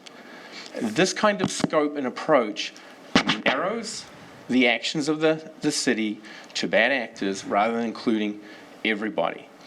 And I'm bringing this to you today because we came late to this. We only became aware of this about 6 weeks ago.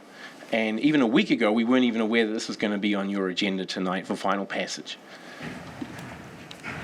Our members, our industry has a lot of experience. We have a lot of very good actors in our state, especially our local ownership. And we would urge that you take a pause, reconsider, and think about the strategy that you're embarking upon here, because to maintain the investment and the partnership that you have with the good property managers and owners in your city, reward that behavior with a light regulatory touch and use a scalpel-like approach of regulation to go after the bad actors. So we applaud your effort. Bad actors are no friend of our industry. I have to go all around the state dealing with the consequences of what bad actors have done to communities because they try to remedy it through a regulatory approach. And I would urge the city of Burnsville, rather than acting first of its kind regulations in the state in terms of licensing property managers, displacement plans, that a pause be taken to reconsider that. I appreciate your time. Thank you, Madam Mayor. Thank you to the Chief, because he's had at least 3 conversations with us, has been engaged with us. But we would recommend that approach. Thank you. I have questions for him, actually. Councilmember Schultz. Would you come back, Mr. Smith? Come back to the podium, Councilmember Schultz. So my thank you very much. My question to you is, does your association have a certification program for property managers? We do. We have a certified resident manager program, and it's quite extensive in its training and development. Are those names public who have received their certification? Most of them put it as a designation after their name because they're very proud of to earn their designation as a certified residential manager. We don't have a published list, but we know who is eligible because they have to complete continuing education requirements every year, at least 5 credit hours a year. Okay. The other question that I have for you is, do you have something like what the Board of Realtors has? So say a property manager is repeatedly not doing a good job and they're, like going from place to place and just crapping all over it, right? Conversely, like a property owner, right? Like, they're crap. Okay, so do you have something within your association that is similar to what the Board of Realtors has to kind of police your own? So what we have is, because we are just a trade association where you freely associate, if you break our code of ethics, and every member has to review the code of ethics every year, then if there is a complaint brought against you, our ethics committee reviews the complaint, and we have dismissed members from our association and even on occasion given lifetime bans. So they cannot join us. Okay. I have a question. So what is the difference between what you're doing? What we're doing is that with a management license, it's free, but we're holding them accountable. So what is your objection to that? So, and you have a licensing. What? Now we have a certification, which is voluntary. Okay. So I might suggest that the City of Burnsville may want to, because of the circumstances that the chiefs described to us, maintain a register of property managers, that when there's a property manager that works at a property, you want to know who's working at that property, just as you probably have a provision in your code that says you want to know who the license holder is and how to get hold of them on short order. Then if you have a problem with a registrant, then start enforcing against them, okay? You're a registrant who is now going to be on probation, and you're going to have to do this education. And if you don't, then we will ban you from the city. That's a lighter touch on all the other property managers who are acting and doing their jobs and getting training through their professional associations and so forth that they are part of, and then focusing on bad actors who you identify and will quickly identify, and then can say, all right, you are now in a separate status. And eventually you may actually work to the point where you say, you can't work in our city. That's what the management license is all about, and nobody's going. That's Right. that's So I think holding they them achieve the same accountable, and we do then, through that methodology, have a log, if you will, to use your word, of who is working in the city. I don't see the difference of what we're doing and what you're suggesting.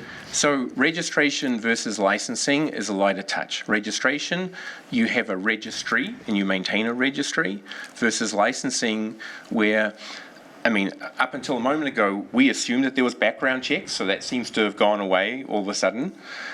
So that's background checks, that's the training that's required and the city certification of that training, as well as a test. And that's just another thing that's put onto the plate of a property manager who's acting professionally, doing their job, and it's another hoop that they have to jump through. Versus registry, which is, I'm on the registry as a property manager in the city, I'm a good actor, I'm not drawing any attention to myself because I act professionally. That's a much lighter touch. Thank you. Okay. Members of the council, we've heard from our chief. Is there anybody else who wants to speak but did not sign in. All right, come to the podium. Give us your name and address for the record. Sure. My name is Nicole Wilkins, and I work with Trellis Management. I oversee Chancellor Manor, which is a property in Burnsville. It's 200 units of affordable housing, and I learned of this just a week ago, and I wish that I would have been included and part of the task force. I think it's really important to know that, like everyone else has said, it's the bad actors that need to be held accountable, not the good actors. I've been doing this for 28 years, and I take much pride in my properties that I've maintained, not only in Burnsville, but in other cities. So just last week, we completed our annual city inspection, and we were complimented on how well maintained and how stable the staff in place gave us that outcome. I understand the importance of ensuring that all rental properties in the city meet certain safety health standards, and I urge the council to consider the unintended consequences that may arise from the changes. These code changes call for licensing of all property managers. That's really concerning to me. A lot of the questions were answered, Kara, those are a lot of my questions. The background check, the personal responsibility to the property manager, that was very scary to me. Yeah. It's hard getting staff to be property managers, especially in affordable housing. It's a rough event. In some instances, a property manager may not be able to procure the funds from an owner, like previously discussed, for necessary repairs, as thus put in a very difficult situation. You're basically putting the property manager in between the owner and the city. This is a personal risk for property manager. It could cause a property manager to be unable to find other property management employment in the city or even elsewhere. Recruiting site staff could create a whole new level of challenges. If I were a property manager considering the city of Burnsville, it would impact my decision. As I mentioned, staffing is currently challenging. With this said, the proposed changes may make it more difficult for landlords like me to maintain our properties in compliance with the new codes due to staff shortages, which then could lead to unintended violations and penalties. This could ultimately discourage responsible landlords from investing in the community and negatively impacting the quality of rental housing. Therefore, I respectfully request that the council take a balanced approach to revising the rental license codes, one that considers the impact on both the landlords and the residents, and works towards achieving the common goal of ensuring safe and affordable housing for all. I personally would like to participate in a collaborative approach with the task force. Invite me to the table, and I thank you for the time, and I thank you for your service, Chief. My brother is a Minneapolis firefighter, so I understand the dangers that are faced. Thank you. So I thank you. I thank you for listening to me today. Thank you. Is there anyone else who wishes to speak on this item? Madam Mayor? Yeah. Ma'am? Wait a minute. Councilmember Gustafson? We're taking applications for that task force now. Yeah. You are? So you can go online and sign up and be interviewed for it. And We have openings. we have openings for all that. Okay. Is this on the website? It should be on the, it's on the website. BurnsvilleMN.gov/commissions. Okay. Okay. Thank you. I appreciate it. I'm always recruiting. Yeah. Councilmember Workman? Yeah, exactly, always closing.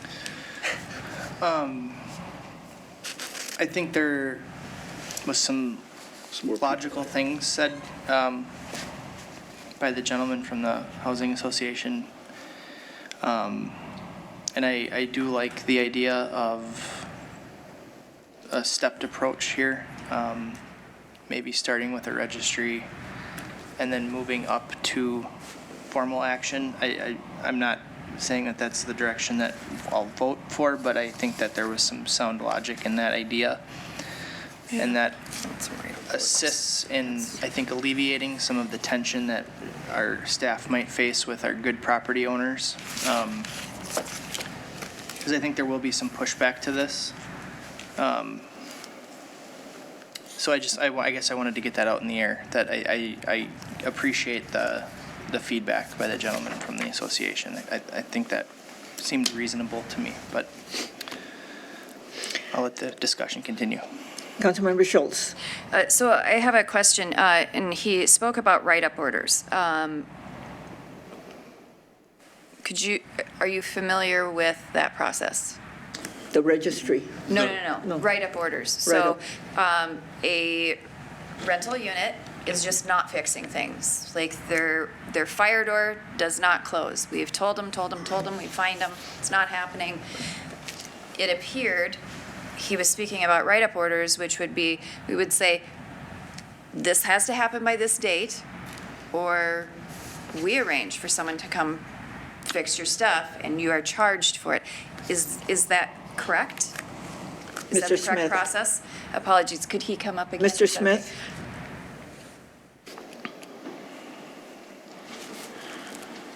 So there are mechanisms through state law, through the tenant remedies actions under statute, Minnesota 504B, that provide that a municipality, if there's unresponsive, they can ask for a tenant remedy action, and then there's a judge's order that's issued. So there's due process, and obviously it's a last resort mechanism. Even higher than that is receivership, which also happens through the tenant remedies action, where there's a court-appointed receiver because there's just been intransigence, obstructive behavior, and the city runs out of patience, as it should. So that is cities are empowered to do that. You have the ability to do that, so that situations like Parkview should not be happening. They should be in receivership, given the evidence that's been shown to me. Okay, if I could ask our police chief, so I know that we've done this. Fire Could you, chief. sorry. Police chief's back there, fire chief over here. Our fire chief, so I do know that we've done this road. Could you explain the timeline on this and the challenges that we have encountered in taking this route? Yeah, what's the cost? Madam Mayor, members of the council, so it requires a civil action, and Mr. Shepherd is going to be much more equipped to handle that, but I would tell Mr. you. Shepherd is in queue. It's significant staff and legal time to file these actions, and the other issue is getting in front of a judge is not always timely. I can tell you the last one we filed, it was like a 6-month wait to be heard in court, and I would defer to Mr. Shepherd to talk more about details, but. Okay. I'll go to Mr. Shepherd prior to Councilmember Gustafson. Mr. Shepherd. All right, Mayor and Council, I think with the receivership, we're sort of asking the wrong question. That is an enforcement mechanism. So when we think about tools to enforce our code, we know that we have suspension, revocation. The council is very familiar with that. We have a civil action for injunctive relief. The council is very familiar with that. There's also hazardous building actions. And receivership, tenant remedies action is in the mix there for potential when it makes sense. But it is a significant investment. And what we're talking about here, all of these amendments are designed to clarify the obligations of landlords to the city and to their tenants, and to make sure that everyone understands what they're supposed to do, and to make sure that they are meeting their expectations and obligations of the code. That this is not about what we will do ultimately. All that is sort of fact specific, right? Whether an individual property manager maybe is causing the problem, or really the large focus is still going to be on the ultimate owner of that property and making sure that they're going to get things done. And we know what those remedies are, but those really aren't being affected or changed by our code amendments here. What we're trying to do is provide a little clarity on if good property owners are already inspecting their code, well, then they shouldn't have any problem inspecting and creating inspection checklists and making sure that we can confirm that they're meeting their obligations that they already say they're meeting. The displacement plan, this is whether it's a good landlord or a bad landlord. We're talking about a fire that could happen and whether they're ready to help protect the residents in the aftermath of that. And that can happen whether you're a quote-unquote good landlord or a bad landlord. So really, we're really trying to get at these ongoing expectations for our property owners. What is the difference between what they're saying, a registry, versus what we're doing with the management license? I mean, because it seems like the same thing. It doesn't cost them anything. We just want to know who they are so that they're not going from one property to the next and causing a great deal of harm within the city. Mayor and council, I'm myself struggling to figure out what the difference is being proposed. It seems like when we have a licensing scheme that doesn't require a background check, doesn't require fees, I understand Councilmember Schultz was concerned about the appeal and the ability to protect their rights and have due process. Makes sense.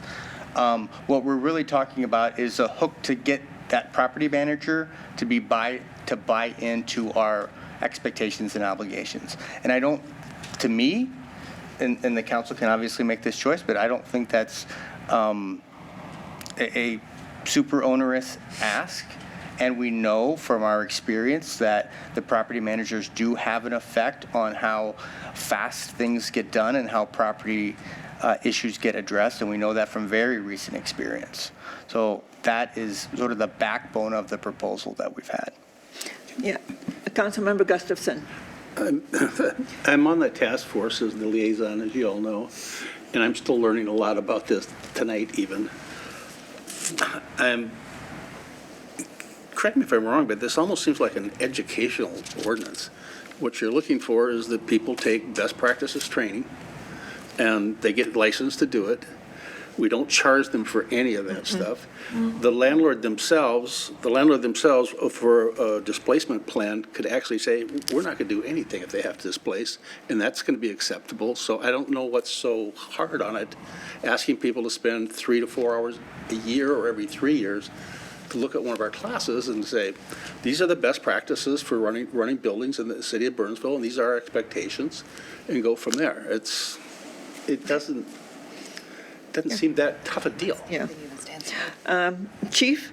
Yeah, Madam Mayor, members of the council, I would agree with you. Like, this gives us the tools to deal with the bad actors, but sets a level playing field of what the minimum is for everybody. And again, we don't want it to be onerous. Yep, are they going to need to take some online classes? But whether you manage 1 unit or 100 units, making sure that you have some of those life safety features, that you understand some of those things. And then by having that manager's license, it gives the council the ability to act quicker so that we're not drawn out 14 months to deal with something. Yep. We don't want these. As you know, we don't bring a lot of license actions in front of you, and as staff, we want to work these things out and work with the property managers, and really that's our goal.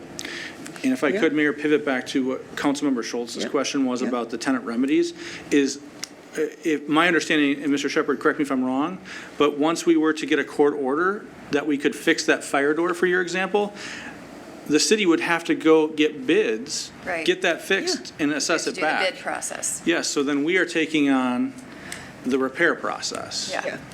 And it's costly. Yep. And it's costly. Councilmember Schultz, you're in queue. Did you get your question at? Nope, I'm still being a PETA. Okay. Okay, so. What's a PETA? Pain in the. Oh. Yeah. Thank you. Okay, so. Apple? Right. Something like that, yeah. So question, one thing I have is I do want to reiterate my question and idea of amending that we would strike having to post the manager license. I think that's, now you're dictating, because you don't have common spaces in many of these rentals. Now you're dictating what a person who is renting the place has up on their wall. And that's I don't think that's acceptable. But my question is, and this will be to our attorney, is there a problem if we just change the word from license to registry?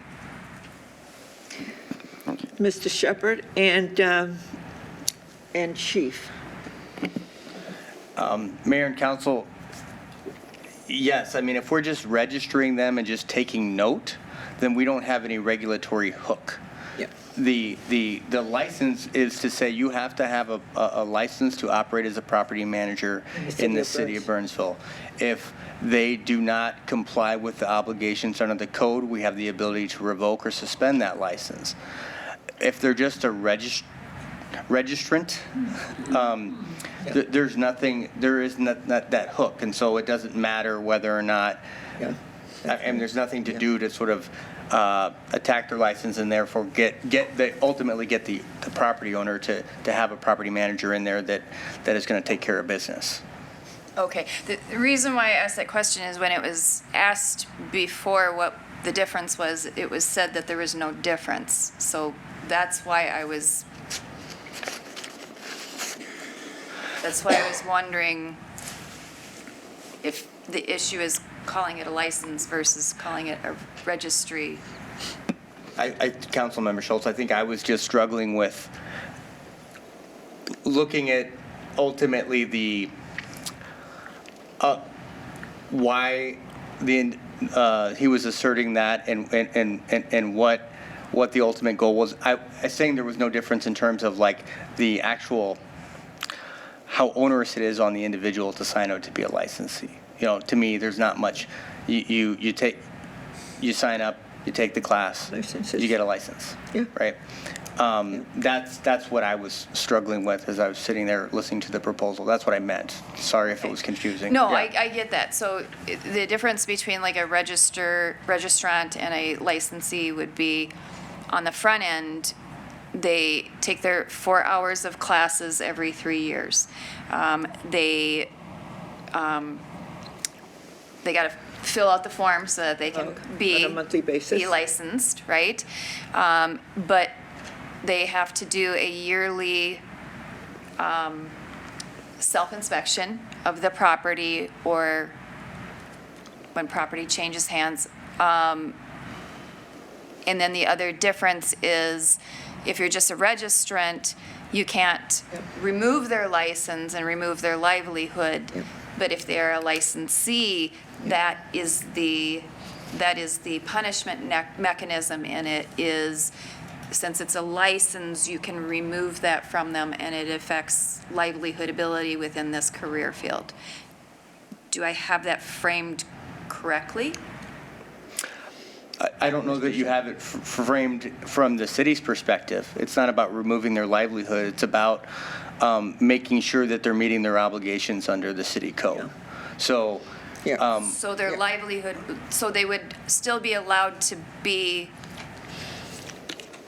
a manager in the city of Burnsville then, if their license was removed? I don't.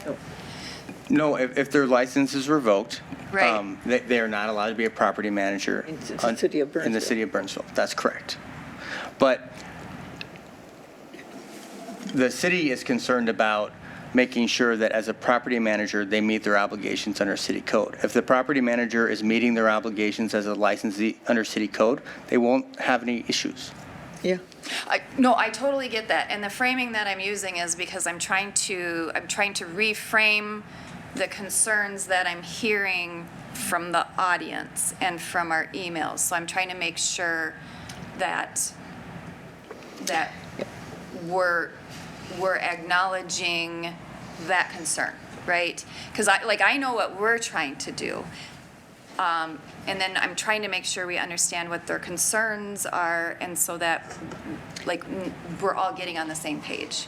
So it's not a derogatory framing. I'm not meaning to do it that way. I'm just trying to restate what I'm hearing from others closer to their language, but still being accurate. Yeah. Right? Fair enough. Okay. For me, it's really, there's a voice of the residents, the renters of these properties, that's not heard here. We have folks from an industry that is talking about all of this. And what our staff is saying is that there has to be a mechanism for us to understand who is operating in our city. It's not going to cost them anything, but it also allows them to be accountable. It allows them to make sure that they comply with the code. And also, and Chief, you can correct me if I'm wrong, I think they have a log that they have to also comply with, so that at least you can take a look at it because it's online, and you can tell that they're doing what they need to do to make sure the building is safe and also in a state where people's health are also taken into consideration. Now, that's what I'm hearing you proposing for all of this. So, Councilmember Workman. Thank you, and I don't want to go down the rabbit hole, but if we've got, I'm going to do it anyways. But if we have a, a husband and wife team that owns single-family property, and the husband, his license is suspended, what's stopping the wife from then obtaining one, and then the son, and then the daughter, and this problem continues to fester? Obviously, that's a very unique and obscure situation, but I can name a family. usually, the single families are, it's kind of a family business. So I don't need an answer to that necessarily, but I'm trying to think about all the variables. Councilmember Keeley. Thank you, Madam Mayor. I just want to bring this idea to a close on whether we need to have this license for everybody to start with, even the good players, or is there a path from any other sort of starting point to the gentleman's point? What I think he was getting after, and I think we all agreed, we were getting to the same end result, managing the bad actors. I think what he was articulating was a step-up program. So everybody starts with assuming that they're a good actor, and in many cases, we would have some immediately graduate almost the next day to a bad actor, and it would trigger this license. So to the city attorney, is there a path to start out with a registration but trigger the license for anybody that has hit a certain threshold? I mean, is just trying to put some mechanism, a process in place like that, something that's feasible for us as a city? Off the cuff here, I think having the property management license sort of just ad hoc based on the problem in individual property, I think that's problematic. I think it needs to be, whether it's licensing across the board. Some of the other provisions, you could do obviously the inspection checklist if you didn't want to do that right away, but say, okay, they've reached the threshold, they're not meeting their obligations to, every time we have an inspection, clearly they haven't inspected. Yes, that could be part of some sort of suspension or restricted license, if you will. I think some of the other things, as I was trying to mention with the displacement plan, to me, that is a plan that applies across the board, and I struggle to see what's so problematic or onerous with it myself. It is just, hey, if you own a multifamily residential building, things can happen. So we just want you to think about it and let us know if you've thought about it. And that way, when staff is having an emergency response, they have something to go on to help the residents and help the community.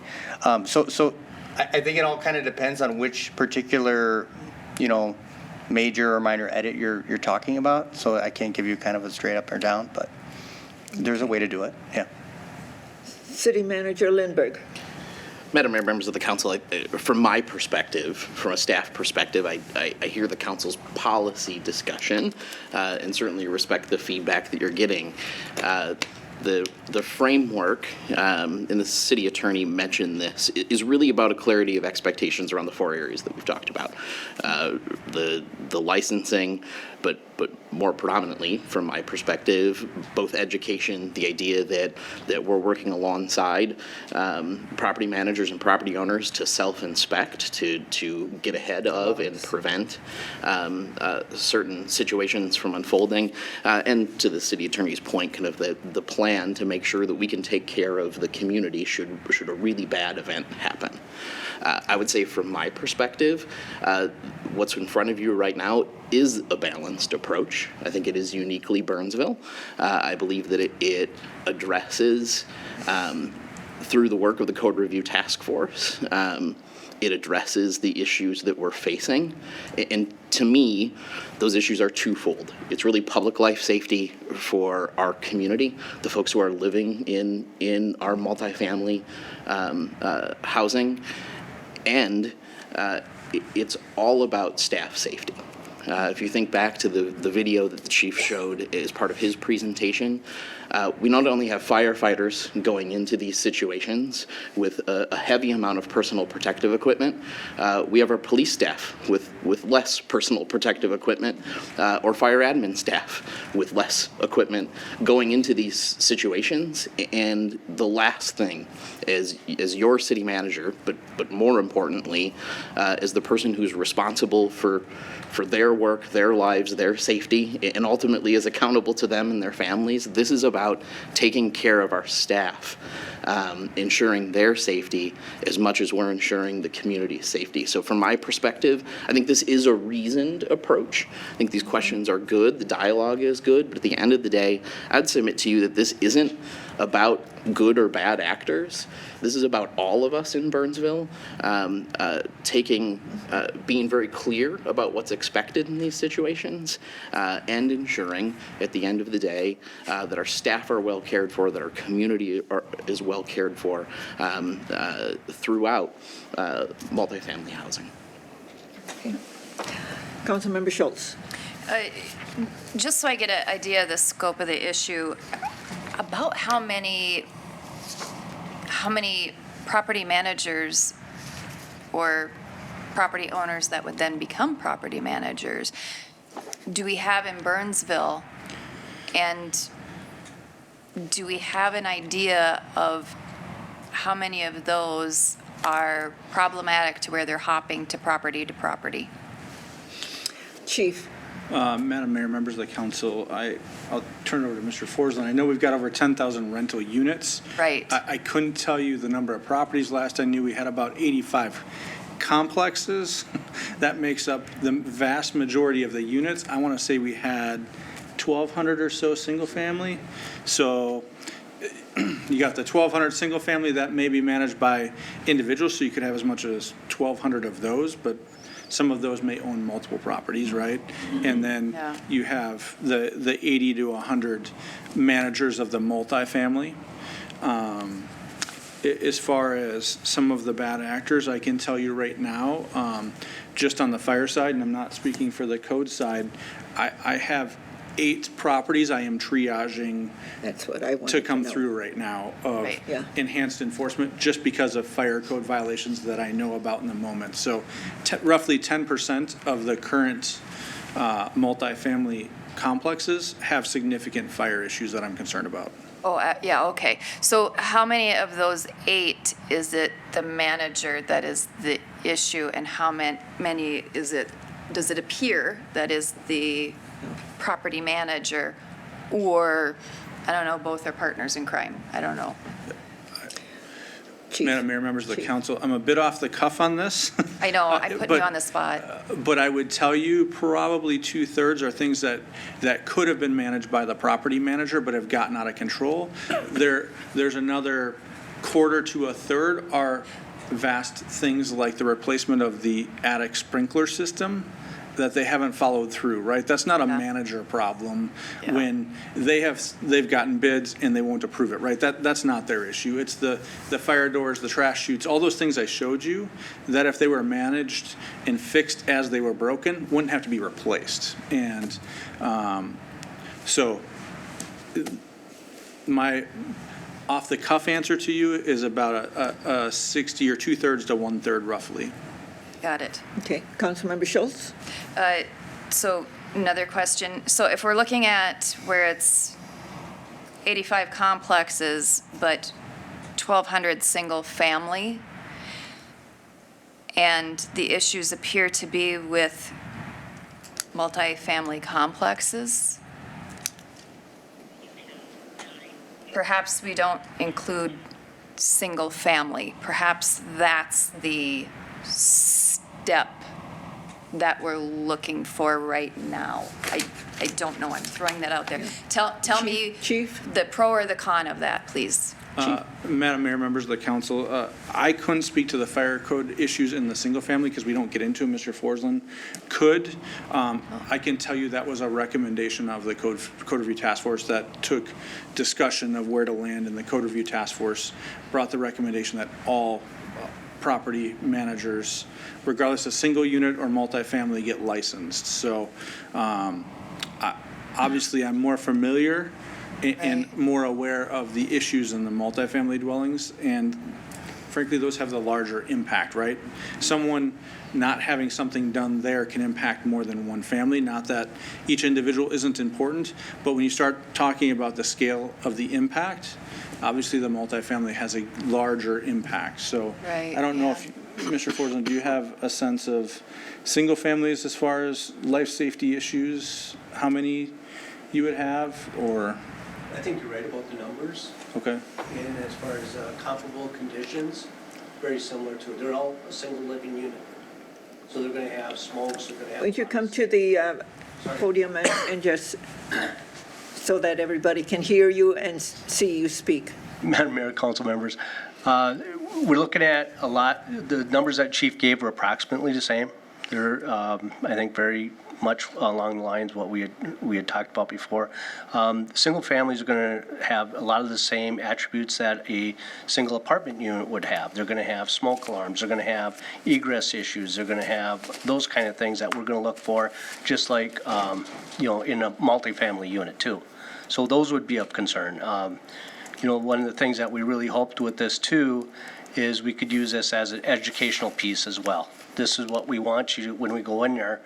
The smokes are all working, pathways are clear, and reinforcing that idea over and over is very helpful.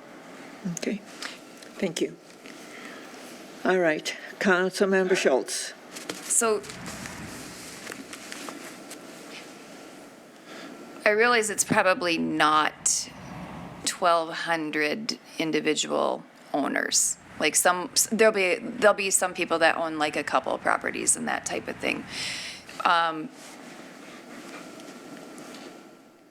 In those single-family homes, we're also looking at corporations that own Yeah. lots of them. Yeah. Multiples, right? And sorry, I'm kind of thinking out loud so I can get to this. So I do understand the corporate aspect of that this is now acting as like a large business enterprise. So even though the unit is single family, the corporation is multifamily, like, you know what I'm saying? And I know I'm legally wrong. I know this. But there's a difference between that and an individual owner, like just a family that owns a couple, even if they incorporate to protect assets. And I don't know how to delineate between those or what the numbers are that we're talking about on that. Because some of this, and I get that there's no license and or no fee, and it's a 4-hour education and things like that. But now we're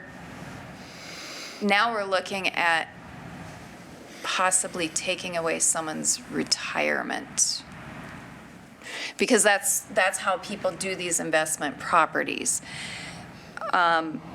So I'm having difficulty on these, like just a person owning a couple homes and renting them out versus larger corporations that do this as a business and multifamily. So I don't exactly have a question. That's the one piece of this that I'm trying to puzzle out and figure out. Well, isn't it about holding everyone accountable? And isn't it about the life safety of the renters? And this is what we're getting at, is the life safety of the people in our community. So, Councilmember Workman. Just to that point, I want to kind of circle back to where we started. I don't think BJ or Mr. Forsland are going to willy-nilly just pull a license. No, I don't either. And so it would take a dramatic And it you know, comes before us. disregard for the steps taken to get to the point of revocation. So if somebody's retirement was at risk, it would have to be because they just said, well, I'm not going to do what you're telling me to do, which isn't, it's not going to be something as simple as a smoke detector. I mean, we're talking about major life safety issues here. So I understand what you're saying, but it's a slow-moving process with steps for correction in between. So, my thoughts on that. Councilmember Schultz. I just think that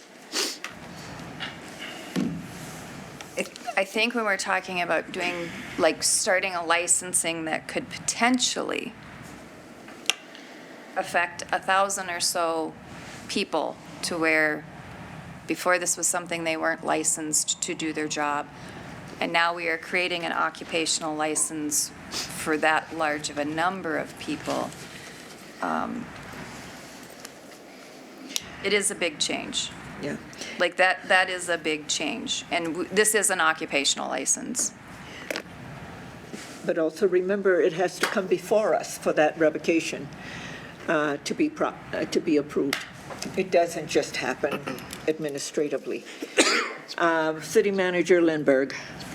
Thank you, Madam Mayor, members of the council. To Councilmember Schultz's point, it was the recommendation of the Code Review Task Force to include both single and multifamily. Right. It is the council's prerogative. You could very simply tonight split the two apart, or cover multifamily and not single family. That is within the council's purview, as long as the city attorney tells me that's okay.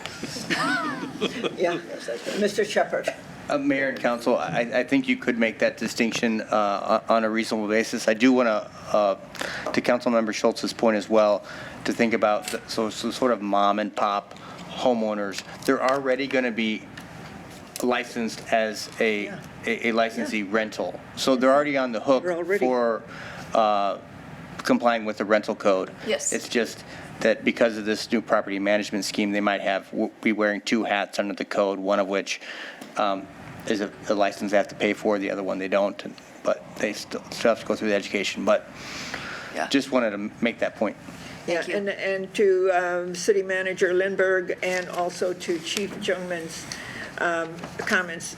This came from the Code Review Task Force. It was their recommendation to do everything.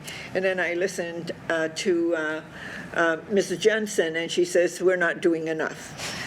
And I always think about the people who live in those residences, whether they are in multifamily and also in single family. It is they who are our residents, and tonight they don't have a voice in this discussion. And that we're their voice. We've gone down this road before with all kinds of things, and that's what we need to do. Chief.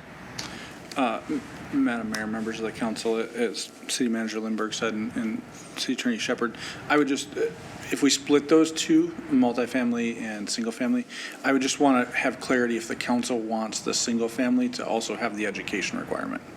Whether you license them or not, do you want whoever licenses them? Because we require either the owner or the manager to live within 75 miles. So if they live out of state and they have someone else managing it, do you want them to have the education requirement? I just for sake of clarity moving forward, whether you license them or not, does the education requirement for the single family still stand? I guess is the only question I would want some clarity on.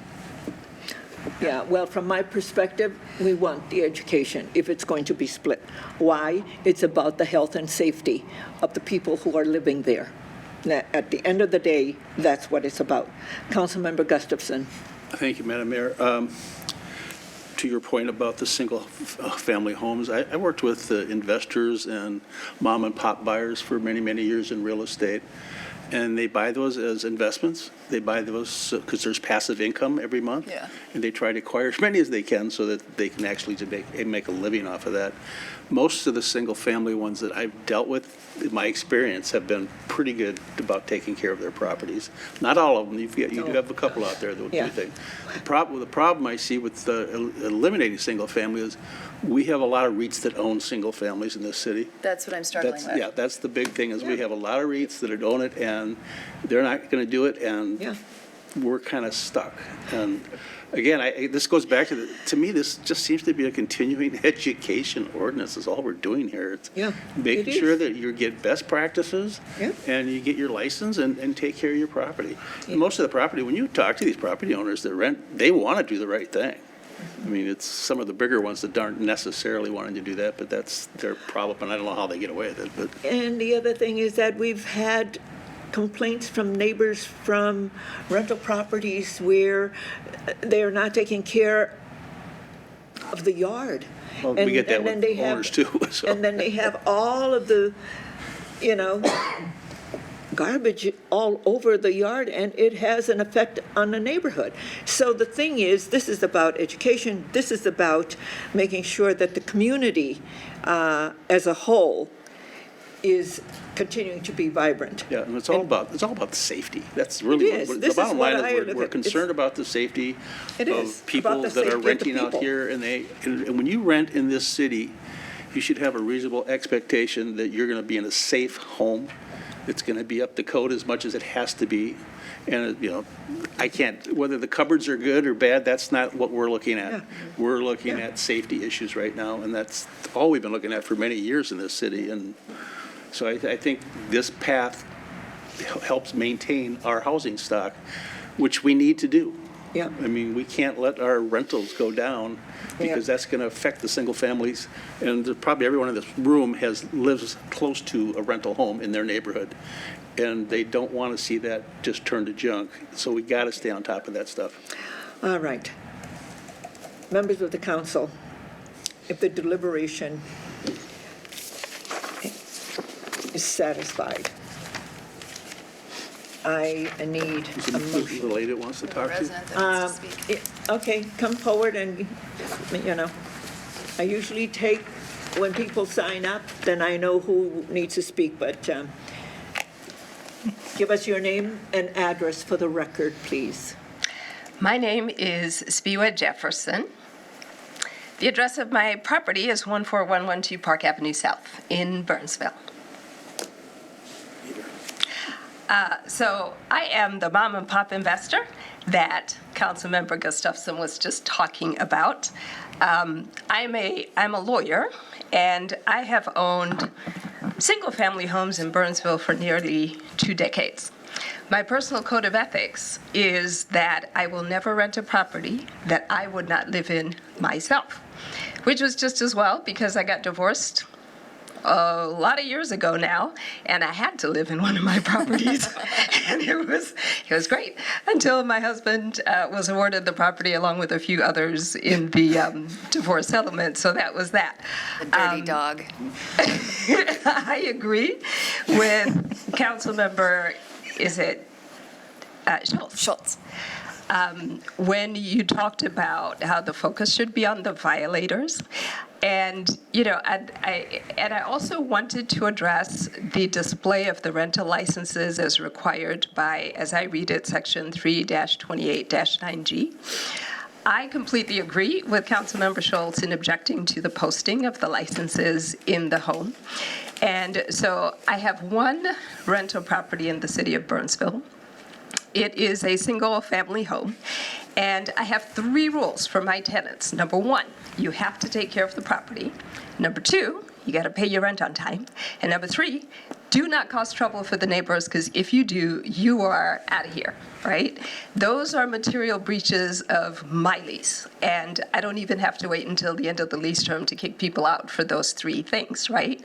And so my tenant today has a lovely home. She takes great care of it. It's beautiful. Chances are nobody who walks into that house would know that she was renting that house. And she probably doesn't want people to know that, right? And so I think it would be an undue hardship for me to have to tell her that for the sake of a property inspection that's going to happen this one day, for the other 365 days of the year, she's got to post this thing in her house. And I have lived in single-family homes. I've lived in apartments. And I think you expect to see things like that in the common areas of apartment buildings, just like you expect to see those license and inspection certificates when you walk onto an elevator. But I've never lived in an apartment building where I've had to post that in my unit. And so what I would suggest is, I understand the goal of it.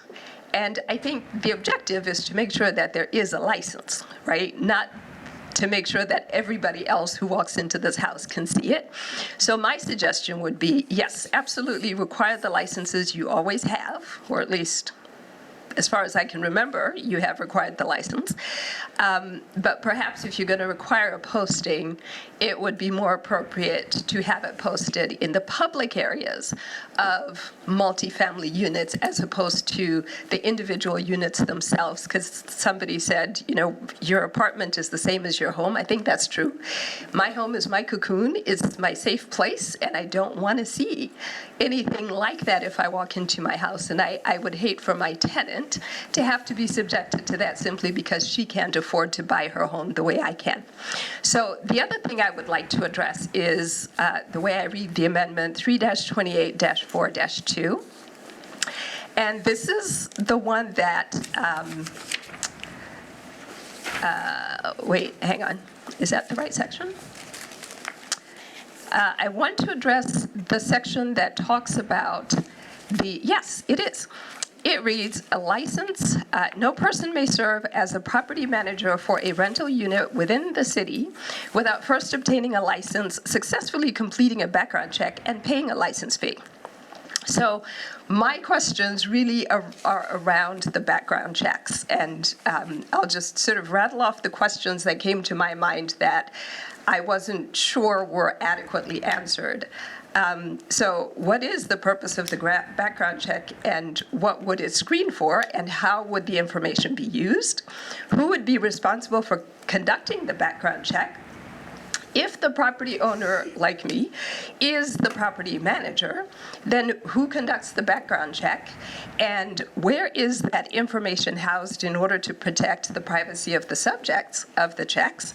How long is that information retained? How often do the managers have to be subjected to the background checks? And if some adverse action is taken because of the background check results, will the city then disclose that to the manager? And I understand the desire to address slumlords, and personally, I think you absolutely should. I was shocked by the whoever it was who fraudulently changed the label on the door. That's horrible. That's absolutely awful. But as far as I know, and I haven't been a criminal defense lawyer for a long time, but being a slumlord is not a crime, right? It's horrible, but it's not a crime. So it's not going to show up on a background check. And so you're not going to be able to screen for that, because I think that's part of the goal, right? You want good landlords. And the other thing is, I happen to be an employment lawyer these days, and I'll spare you the history of how this came to be, but the EEOC prohibits employers from discriminating against job candidates by denying them employment if they have certain kinds of even felony convictions, right? And so, although the city is not an employer, it is a state actor. And what you have here is you've got managers who are employed by multi-unit owners, right?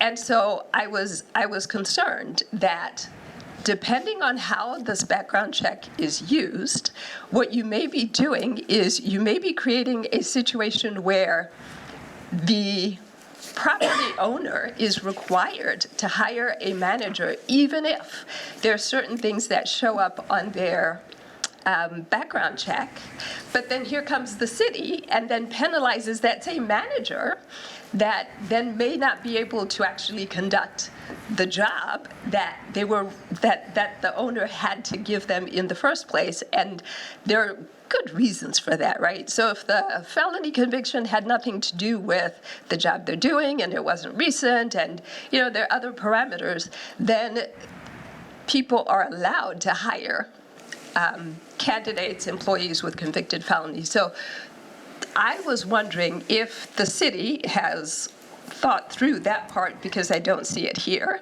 And so I would encourage you, before you put this background check requirement in place, give some thought to what is it that you really want to accomplish, and who is it that you really want to tailor this requirement to so that it does what you intend in the way that it should without discriminating against certain employees.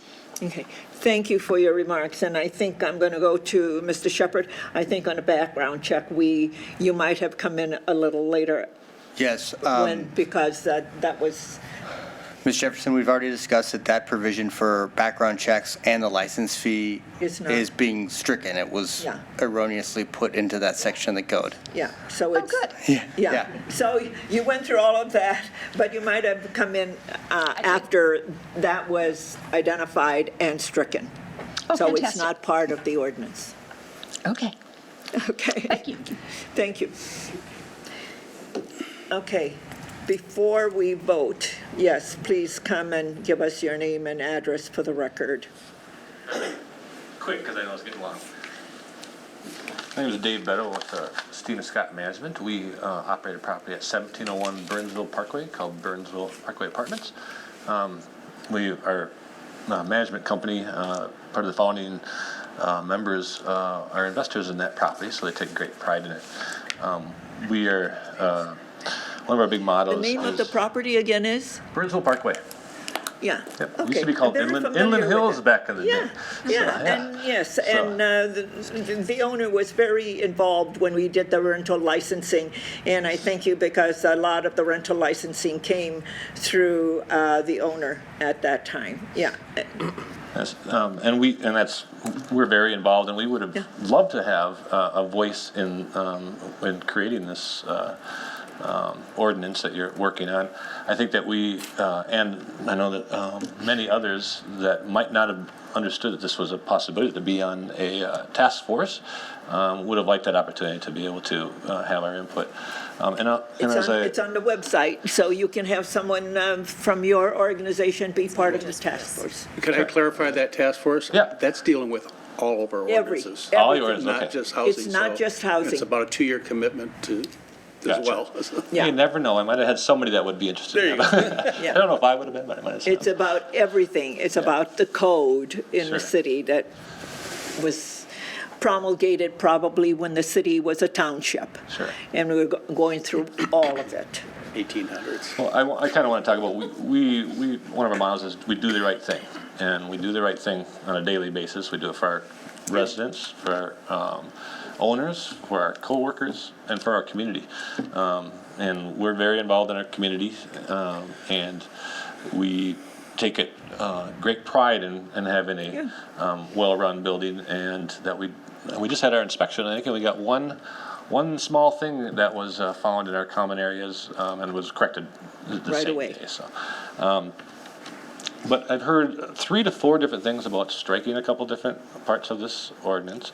Also, just some things that look like they need some more clarifications.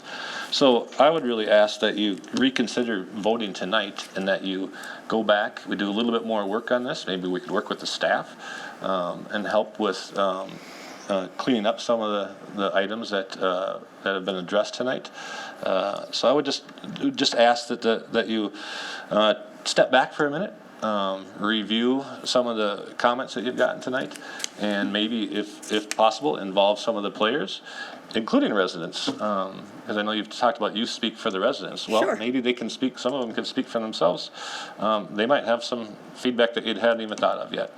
So maybe there's an opportunity to sit back, talk this through a little bit more before you go on a vote. So you object to the education process? So, Chief, if you can put up the 4 things that... No, here's what I don't object to it. But one thing I think that we're not considering is that you're asking for us to do self-reporting. We do a lot of reporting internally already. Yep. So we already have it. It doesn't bother you that you need to Correct. self-report so that we could have. Yeah. So we know that when you're we send doing all the those right thing. reports into your staff, who's going to review those? Who's going to check them? Chief? Madam Mayor, members of the council, the multifamily self-inspection is a log that they keep on premise, and when we come to do both the fire inspection and/or the annual third of the units, those inspectors can ask for those logs. Yeah. So they're not getting sent in to be, because to me, it sounded like there's probably going to be extra administrative burden and an extra expense. And I'm assuming that the license fees, I know that we're not going to have a license fee for a manager, but we're going to have license fees to have a license to be able to occupy the building. And those fees may be increased to help cover some of the costs, I'm assuming. Has there been any determination or anything for additional fees? No, that's, you might have come in late. That has never been part of the discussion. Okay. And there's no cost to the license for the managers. What we are trying to get at is education, continuous improvement, and making sure that there is a displacement plan in place if an incident happens, so that our fire chief and all of our first responders, when they get there, know that there is a plan, and that we are not responsible for the displacement and the relocation of the residents. So you may have come in a little later after the chief had given his full report. Sure. But it was we've been working with this for a long time. Now, the owner of your property was part of when we did the rental licensing, and I think that was back in 2004? Five? And then, of course, a lot of things continue to happen, and we were the last resort, and we did shut down and revoked a license for a property, and that's because the residents That sounds like you looked at us. might have some more that you need to do that too. So. And we do it in a very thoughtful way. You know, we don't jump at it right away. Our staff does a lot of work to try to get people to comply, fix things, make sure that the health and welfare of our residents, your renters, our residents in the city of Burnsville, are cared for. All right. Well, thank you. Thank you. Okay. Is there anyone before we vote? Okay, come give us your name and address for the record.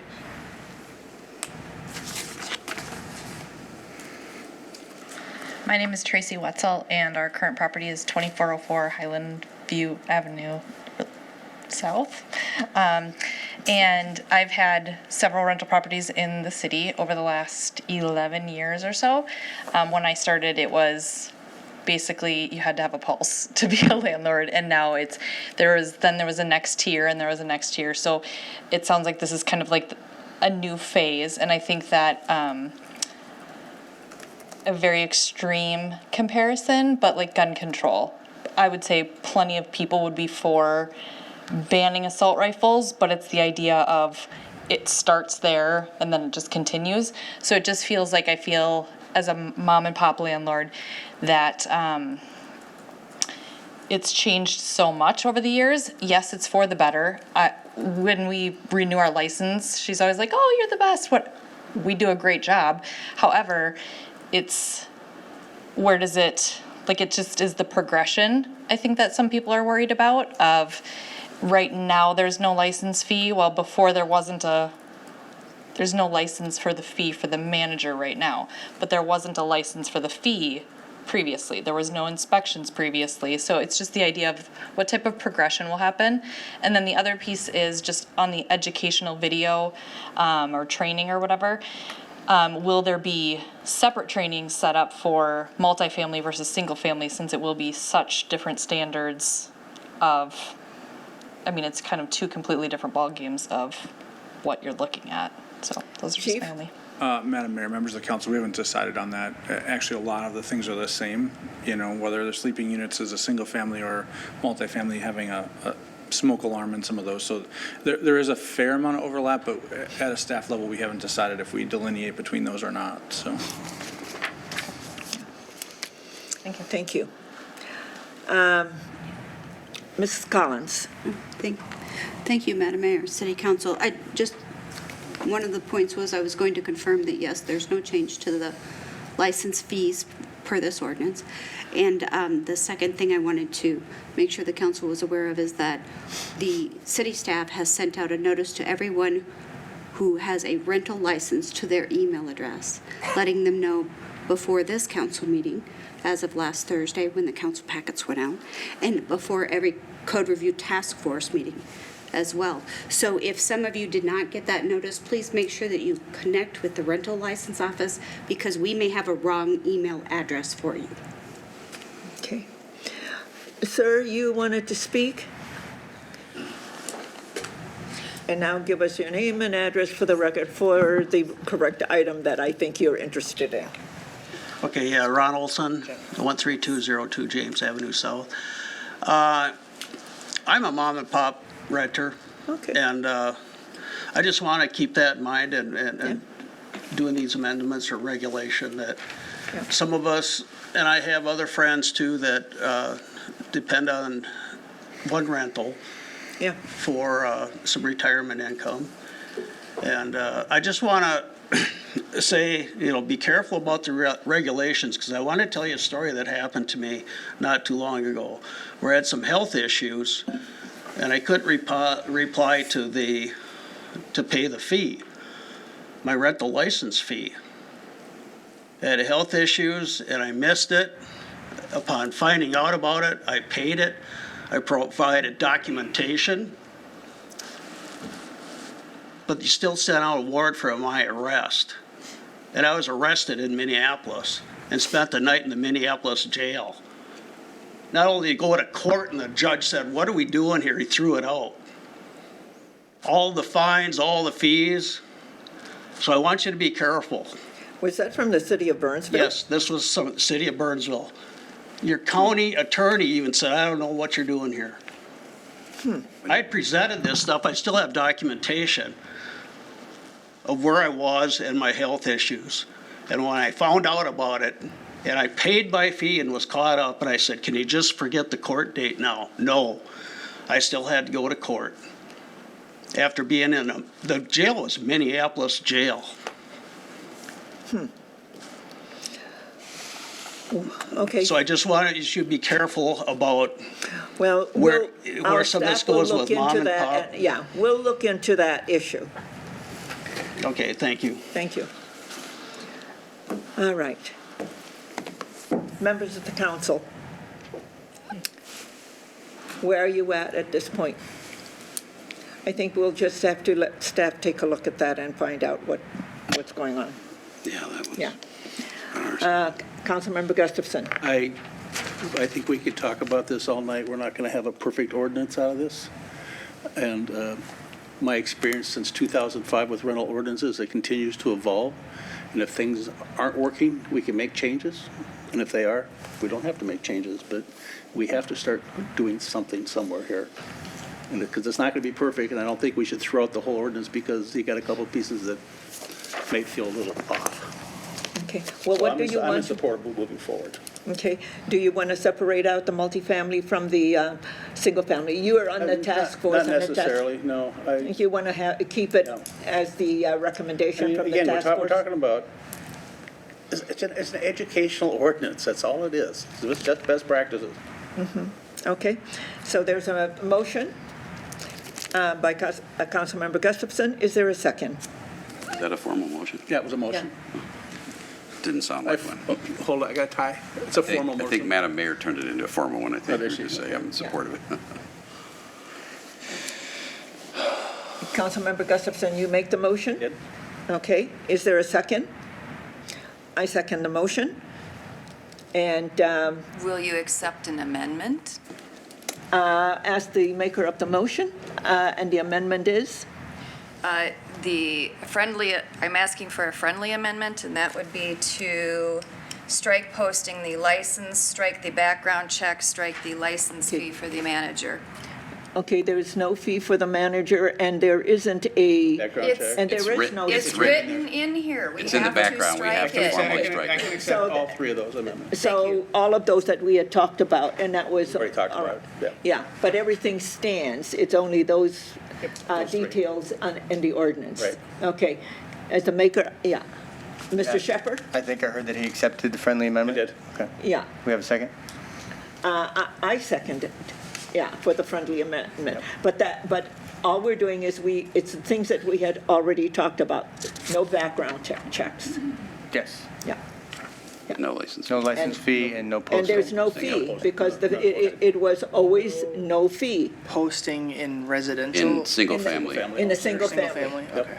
Or inside the apartment itself. Well, I don't think the That's usually chief the had common area. anything to do inside the apartments. It's only in the common areas of the multifamily housing. That's what we're amending. Yes, We need to make the amendment Yeah. to get to that language. understood. Thank Okay, you, sir. so it's only in the common areas, and I believe, Chief, that's what your report was.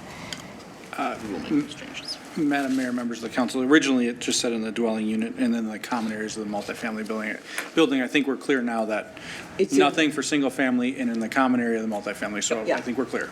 Okay. Perfect. Very good. Okay, there is a motion and a second. All in favor, please say aye. Aye. Aye. Opposed, say nay, and the motion carries. Thank you. And that was for Title III. Now we move on to Title IV. Madam Mayor, I have to excuse myself for the rest of the night. I have a personal commitment that I have to make. So I'm excusing myself from the meeting. Okay, and Councilmember Keeley? Thank you. Yeah, you are excused. Thank you. Okay, thank you. We now move on to the next part of the ordinance, and this is Title IV, Building Regulations, and Title V, Fire Regulations. Mrs. Collins? This guy had to do something to get himself fucking arrested. You can get arrested for not having a rental license. Thank you, Madam Mayor. We did have Title IV and V grouped together tonight, and I have in here somewhere, where is it? I have to move that out a little so I can. I've got here a list of the significant changes to Title IV and Title V. We do have a couple of our staff subject matter experts here. If there's something in particular you'd like to have a question to, otherwise I'm happy to stand for questions. Members of the council? Councilmember Schultz? All right, let me pull her up, because I had jumped the gun before. Okay, so when we're looking at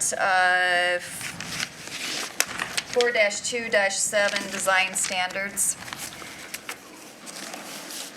the language stricken took out on A, where before it said, all public pools shall be designed to standards of the International Building Code of the Minnesota, blah, blah, blah, blah, blah. And then it updates the building code of that. Why are we striking public?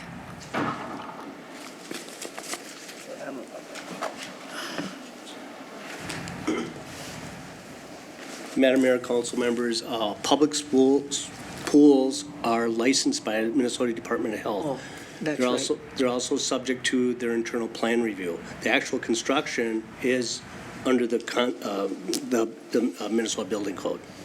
Okay, so this is talking about new construction, which is why you're saying all pools. Correct, it would be to new construction. Okay, so existing, we're not changing anything with existing. That's my understanding, no. Because existing pools would have already been reviewed and licensed by the state of Minnesota. And that includes private ones in people's backyards. No, public pools only. Okay, that's just what I'm making sure is very, very clear, because that is one of the questions that I received. So we had a homeowner having a moment of panic. Right. Okay. Okay, anything else?